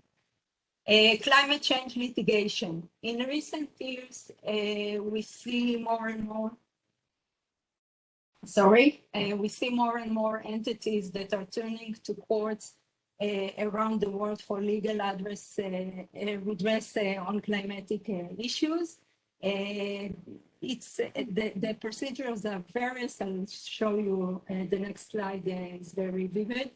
The legal causes, claims in courts are in a wide range, starting with tort law and uses law and constitutional law and so on and so forth.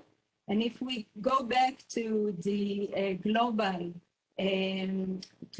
map, and now we see the spread of these climate change litigation cases in courts. We see that updated to May 2021, we have close to 2,000 climate litigation cases. Most of them, as you see, is in the United States, but we see more and more in Australia. We see in the Netherlands, in Spain, France, the United Kingdom. So we can see it's something that is going to go further and spread further. If we look at the layers that these climate change litigation cases divide, it begins with cases against government bodies that could impact corporate actors. It began 20 years ago, but the recent wave of cases, the most important of them was Urgenda Foundation in the Netherlands, and after that, many cases came against countries to adopt more strict climate change policies.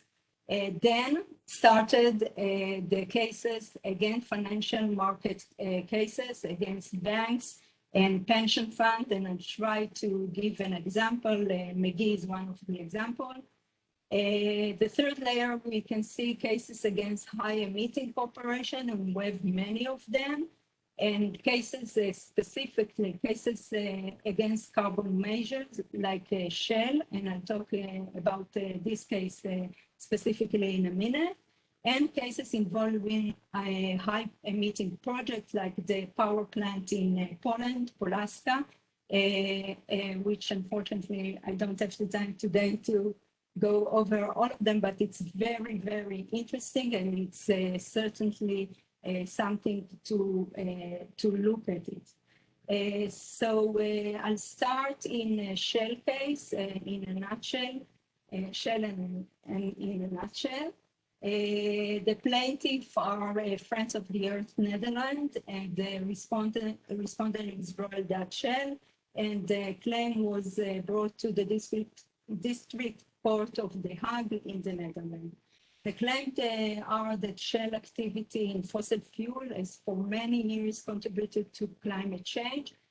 Actually, Shell is responsible for 1% of global carbon emission each year. It's amazing.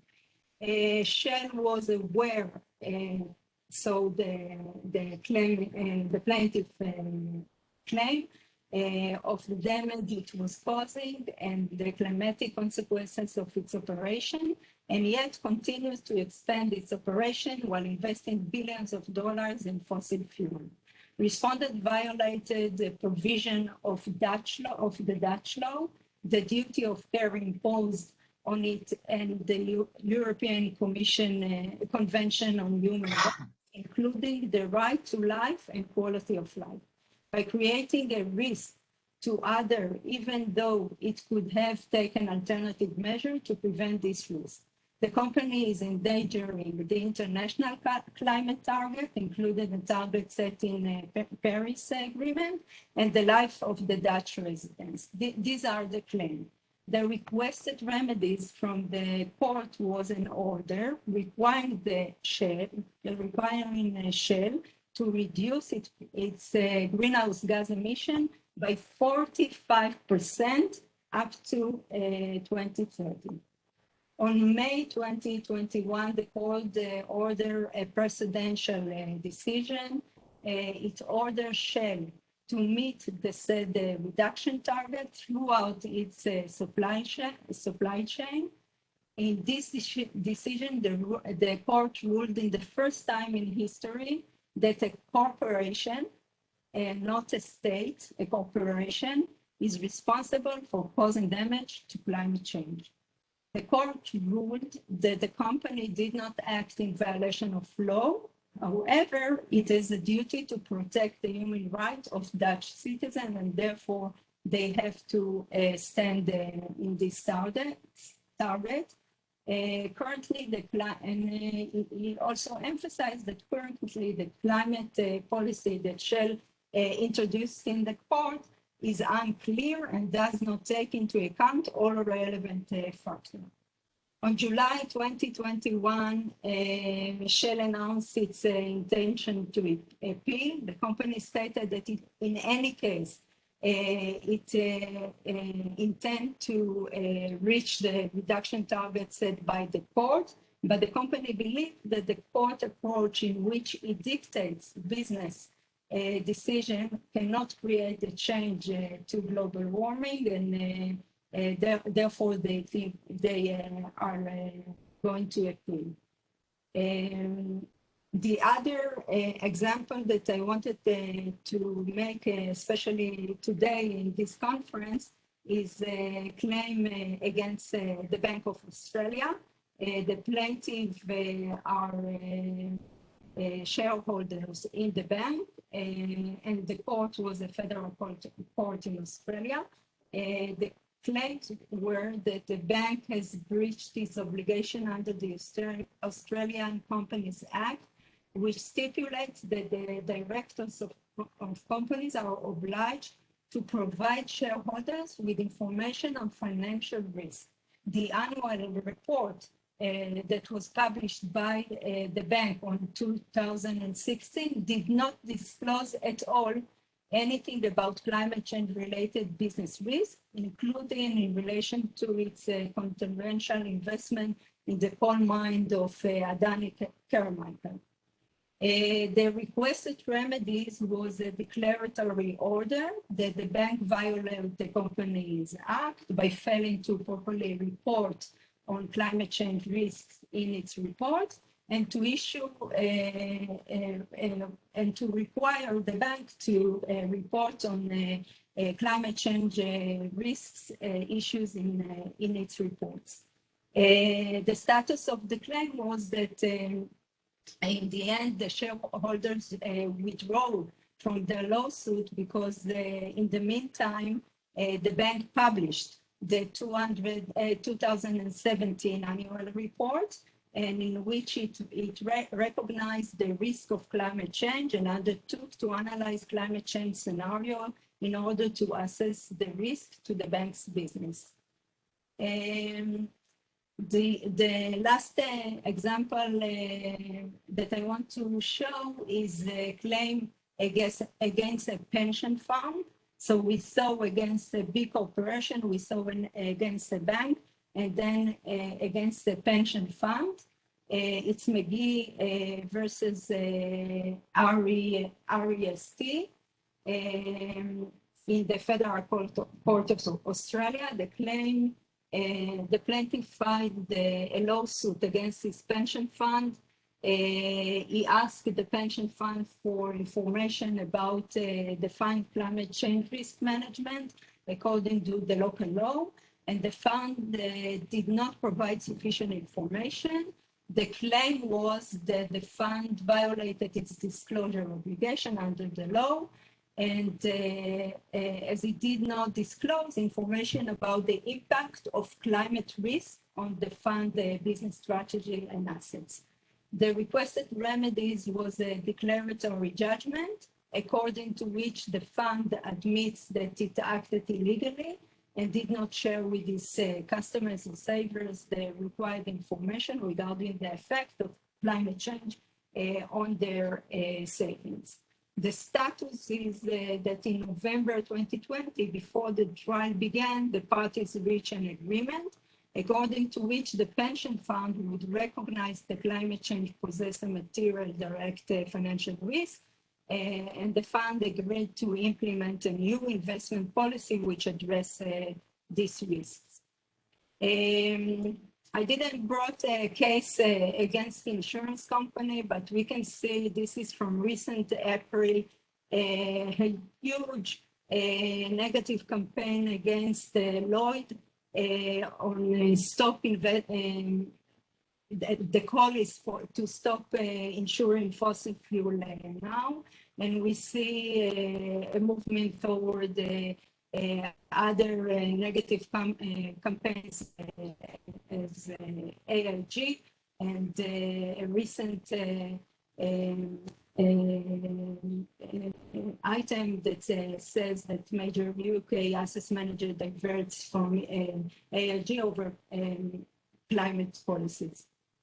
We come to the end of my presentation. In Israel, we see also that the public become more and more aware on issues of environmental and climate change risk, and the need to manage them in the financial institute as well. On December 1st, 2020, the bank supervisor, the Israeli bank supervisor, published a directive on managing environmental and climate change risk.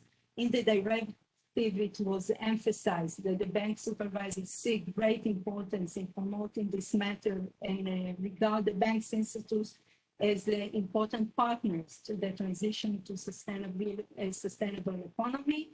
The bank supervisor also emphasized that the environment and climate change risk has financial and non-financial effect on banks.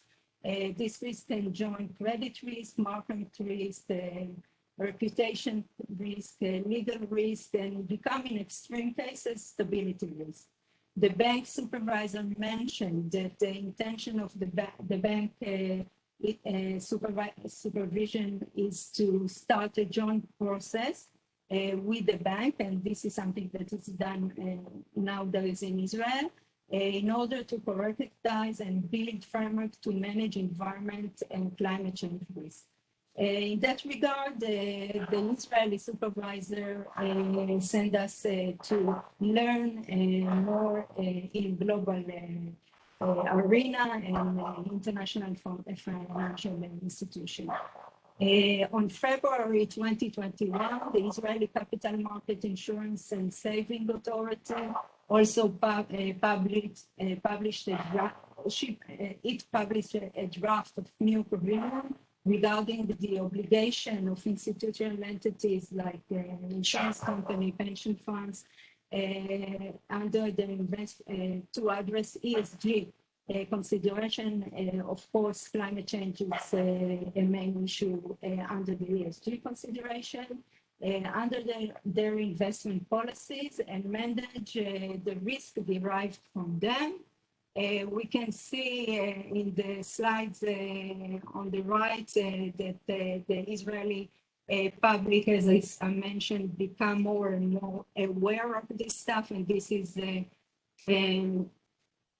events that were conducted before in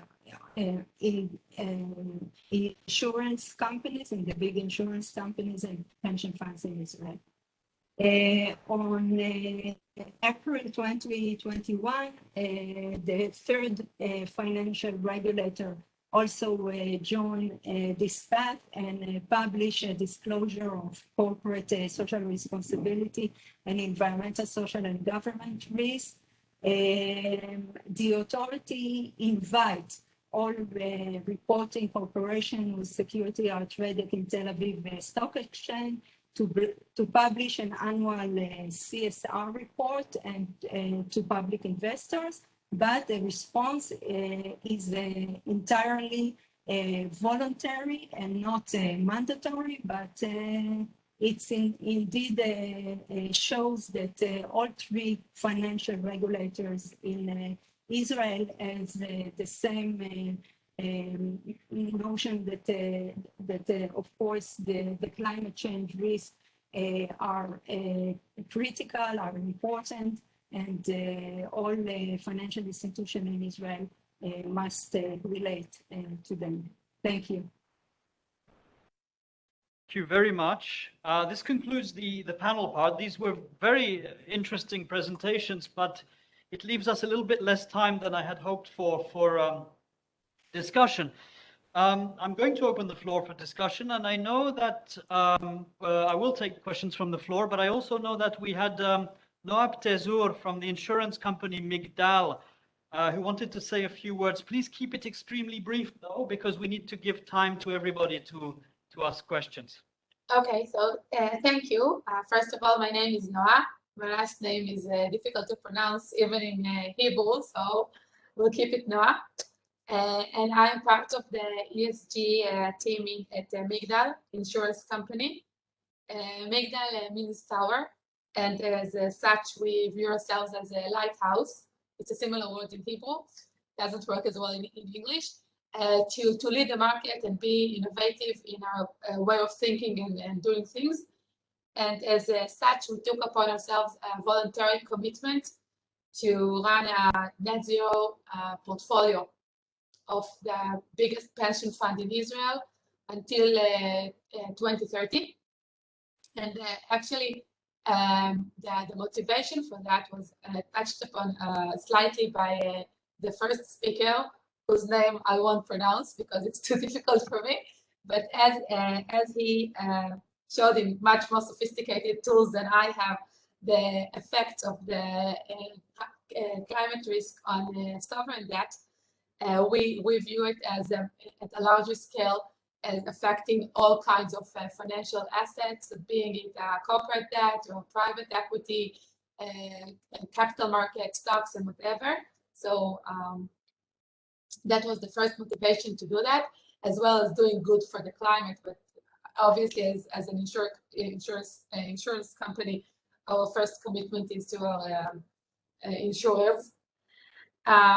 And as Alicia and Sina said, which really I could honestly relate from the practical point of view, we lack the tools and the framework and the guidelines to do so.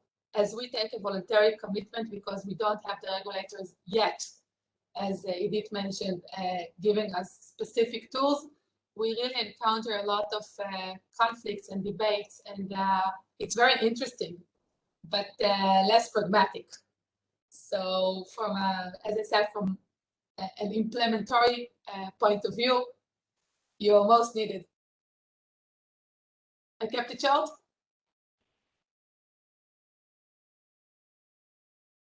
Very much for that intervention. We have a question from the floor. I would suggest you go to the podium and introduce yourself so people can hear you as well. I hope you can hear me. Thank you very much. They were really excellent presentations. My name is Alexandra Apostolidis from the Cambridge Center of Alternative Finance, MENA-MED Center here in Cyprus. I think what I wanted to highlight and listening to all of you is something that didn't rise to the surface, which is really capacity building, because actually both from the market side and the regulator side, in order for this to be implemented, there needs to be knowledge. And, we run the risk of turning this into a tick box exercise, especially in finance professionals on both regulators and the other side who, this very much was not core of what they saw themselves as their knowledge base. So I've seen a common theme there, but I haven't heard that come out a bit more direct. We as a center, I think our most urgent call for especially regulators, not just in this region, but especially in this region as well, is for, more training to understand, how all of this links together, what we're trying to do. And I think I'd just like to raise in any sort of regional initiative, capacity building and actually training people is absolutely crucial in order to avoid turning this into a tick box exercise, especially for people who come, from the finance perspective rather than from the climate perspective. Thank you very much. Do any of our panelists want to address this capacity building and training issue?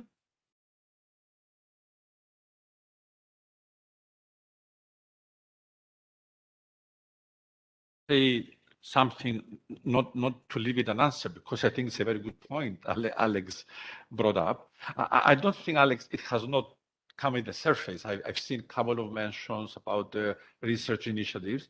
I think I follow very closely what the European Central Bank is doing, and I learned lots of interesting stuff today. European Central Bank, their stress test was a massive laboratory. I think we learned a lot from that. So bringing it up with the kind of work we're doing here, the work I did as a policy paper is now becoming a research project. At the University of Cyprus, we're discussing introducing a climate finance course. And I think most of the panelists will have stories like this, but it's a very well taken point. I think it's good it was brought up. Much. For those of you who are participating, yes, go ahead. No, I mean, on capacity building, I just wanted to mention that at the Joint Research Center of the European Commission, every year we run a summer school on sustainable finance that's addressing the industry, it's addressing policymakers and researchers. And it has been indeed more and more successful because we see that professionals really need to know better these need to be helped to navigate this environment, and of course researchers also need to help them. So, for example, this is one activity that we do. Thank you for that. Just to remind people, if you're joining virtually, you can either raise your hand if you have a question. You can click on the raise your hand button, or you can enter a message in the chat, and we can also then see that you have a question. So do we have any other comments, questions on what the panelists have been saying? Yes, Galit. Hi.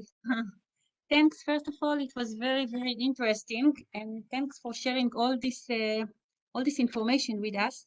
I actually have two kind of questions. One is more general to the European institutions. Do you have a specific focus for the Mediterranean and Middle East? Because For example, we discussed the risk, the shared risk, the shared challenge. So I wonder if there is any specific tailor-made program. And this is something that we would like to build anyway, bottom up. And the second question is more specific. I believe that we will not be able to deep dive into it, but I'm really curious, what are the local financial carbon management tools that are used in Egypt, in Jordan, in all the countries? And what are the carbon reporting mechanism? Do you have local mechanism? Do you count on the international mechanism, CDP, science-based? So this is more specific probably for the next time, but I think that there is a lot of space to share knowledge here. So these are my 2 points now. Does any of our I can take the panelists? first point on the European Union relationship with the Mediterranean and Middle East regions. Well, I can confirm that, of course, these regions are among the ones that I called partner countries in my presentation. So they will be targets for example, the financing instruments that I mentioned. And the focus of the high-level expert group that is to be set up will, of course, cover also these regions. So indeed, let me reiterate the invitation. If you would like to participate and contribute, do reach out. I have a question from Stavros to Lucia. You know what, to take time from other participants, but one thing I wanted to ask Lucia was a very, very nice talk you gave, and I look at the reports, but I was wondering why the emphasis on financial risks and not fiscal risks. Is it just outside your mandate, or is totally ignored? I mean, if someone else is doing it, I would like to hear. Yeah, let me explain. I think we're missing something. Like you mentioned the Financial Stability Board. One of the arguments I made in my policy paper is that the Fiscal Stability Board should also have a relevant mandate. So what is your take on this? So let me explain why. Because what I presented today is the so-called renewed sustainable finance strategy that only looks at the private sector. That doesn't mean that there aren't, instruments and a lot of action to mobilize public funds. Of course, you know that there are being billions mobilized on the front of public funds. But what I focused today was only the addressing the private sector. But then, of course, there is a lot of work done on the side of governments as well. But there is a dimension I want to bring in. Of course, governments are doing a lot. There are big discussions what the government should do and invest. But I'm look at something a little bit more narrow, the fiscal stability. Like the same way we look at climate risk or financial stability, of course, governments are doing a lot and they should do a lot to address the climate risk. But what is the effect of climate risk or fiscal stability? I think that's an important dimension to address independently from what a country is doing to address climate risk. Absolutely, absolutely. Good, thanks. I have a comment by Fabio Montanino. Fabio, do you want to speak? Yes, thank you, Nick, for asking me. I was commenting through the chat very, very interesting presentations, and I want just to ask to the panelists what they think about the time frame for a full transition in the direction of a nature-based economy. Because we were talking about trading emissions, shifting the incentive to fuels into incentive to something, let's say, regenerating. But the time frame is so short that many ecosystems are collapsing. And if we don't, let's say, monetize the ecosystemic services into an economic time model, I think that we will get out from time. We will see the ecosystem collapsing before protecting them. You probably, all of you are aware about the Desgupta report, pushing all of us in this direction of including the value of the services into an economic model. And the Commission is also working around this. But I'm really thinking that we are getting out of time. Thank you, Fabio. We have a question from Moran Nabriski. Moran, you want to restate your question? Yes. So yes, as I wrote, my question is regarding market solutions. Does any of the institutions that presented here actually look into market solutions? And I mentioned from the United States that just announced cutting back on flood insurance subsidies through the National Federal Flood Insurance Program. So does anyone actually considers that option? Anybody want to respond to that from our panelists? Market solutions? Any of the institutions that presented today, you're looking into market solutions? I can explain what the European Commission has been doing so far by means of, technical expert groups, a sustainable finance platform. So what we have been doing is to start from market solutions, for example, the various green bond certifications that exist or the various eco-label schemes that exist, and building on that to propose regulations that would bring more transparency to the market and hopefully help bring more clarity to investors on what lies behind these certifications and labels. So starting from market solutions, but proposing EU standards that would be in some respects clearer and more transparent. So that's what we are doing. We also have an answer from Guillaume Saint-Denis that yes, the answer is yes, and he would be happy to send documents on that if you share your email afterwards. You wanted to also say something? It also relates to Fabio's question. There is this well-known critique by Tariq Fancy, who was the BlackRock chief investment officer for green financing, that at some point became a skeptical whistleblower. And I tend to buy his arguments, like, can really markets be used to address this problem? And I think the answer is not. This is not to say that we should not pursue market-based solutions, but the markets have not been able to, we saw what happened with the smaller problem, the debt expansion of 2008. The markets could not solve the problem. So we need policy action at the fiscal level, as Lucia pointed out. And this relates to Fabio's kind of desperate question. I'm not sure I can answer. I don't know if other panelists, but I've heard some good discussions, I think, an OECD conference that called this decade a make it or break it decade. Like, this is the 10 years where we should do something.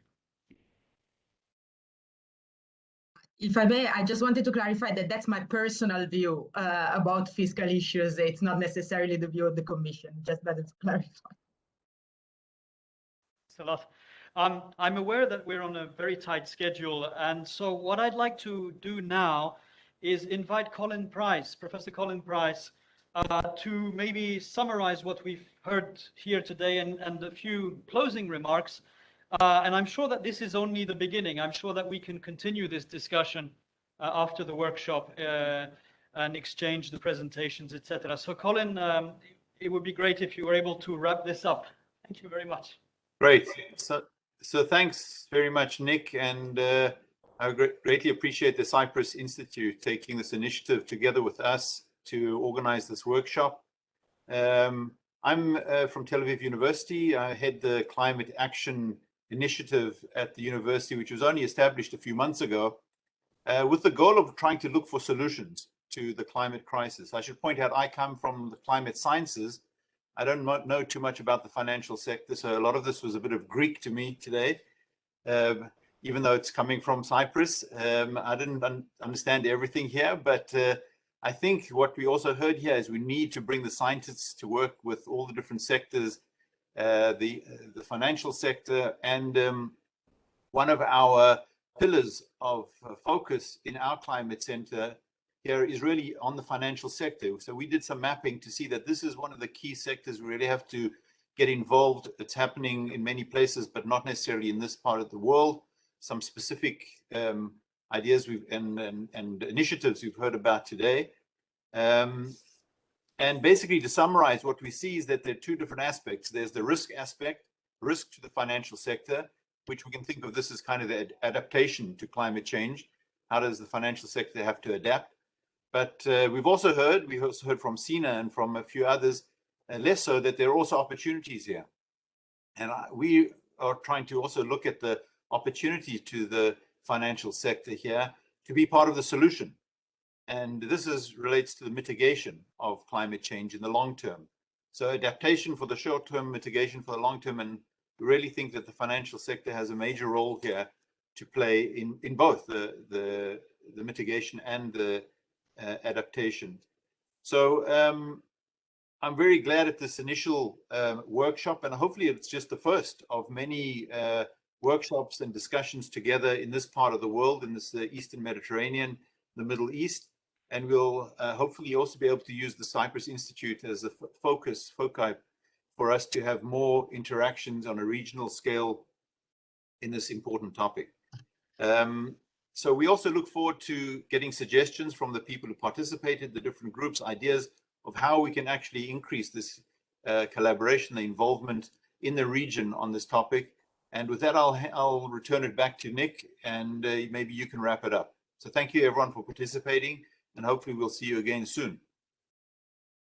Much, Colin. It's been great working with you guys on this. As you say, I think it should be the beginning of a series of discussions.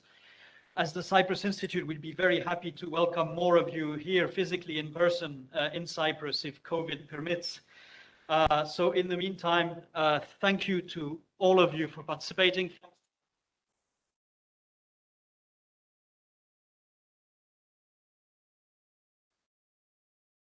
We lost Nick. Lost me visually, but I'm still here. Great. You can still hear me. My battery died at the last minute, but thank you very much. And I think that's a way for my computer to tell me that we've exceeded our allotted time slot. So many thanks to everybody. Thank you. Thank you. Thank you. Thank you very much. Bye-bye. Thank you.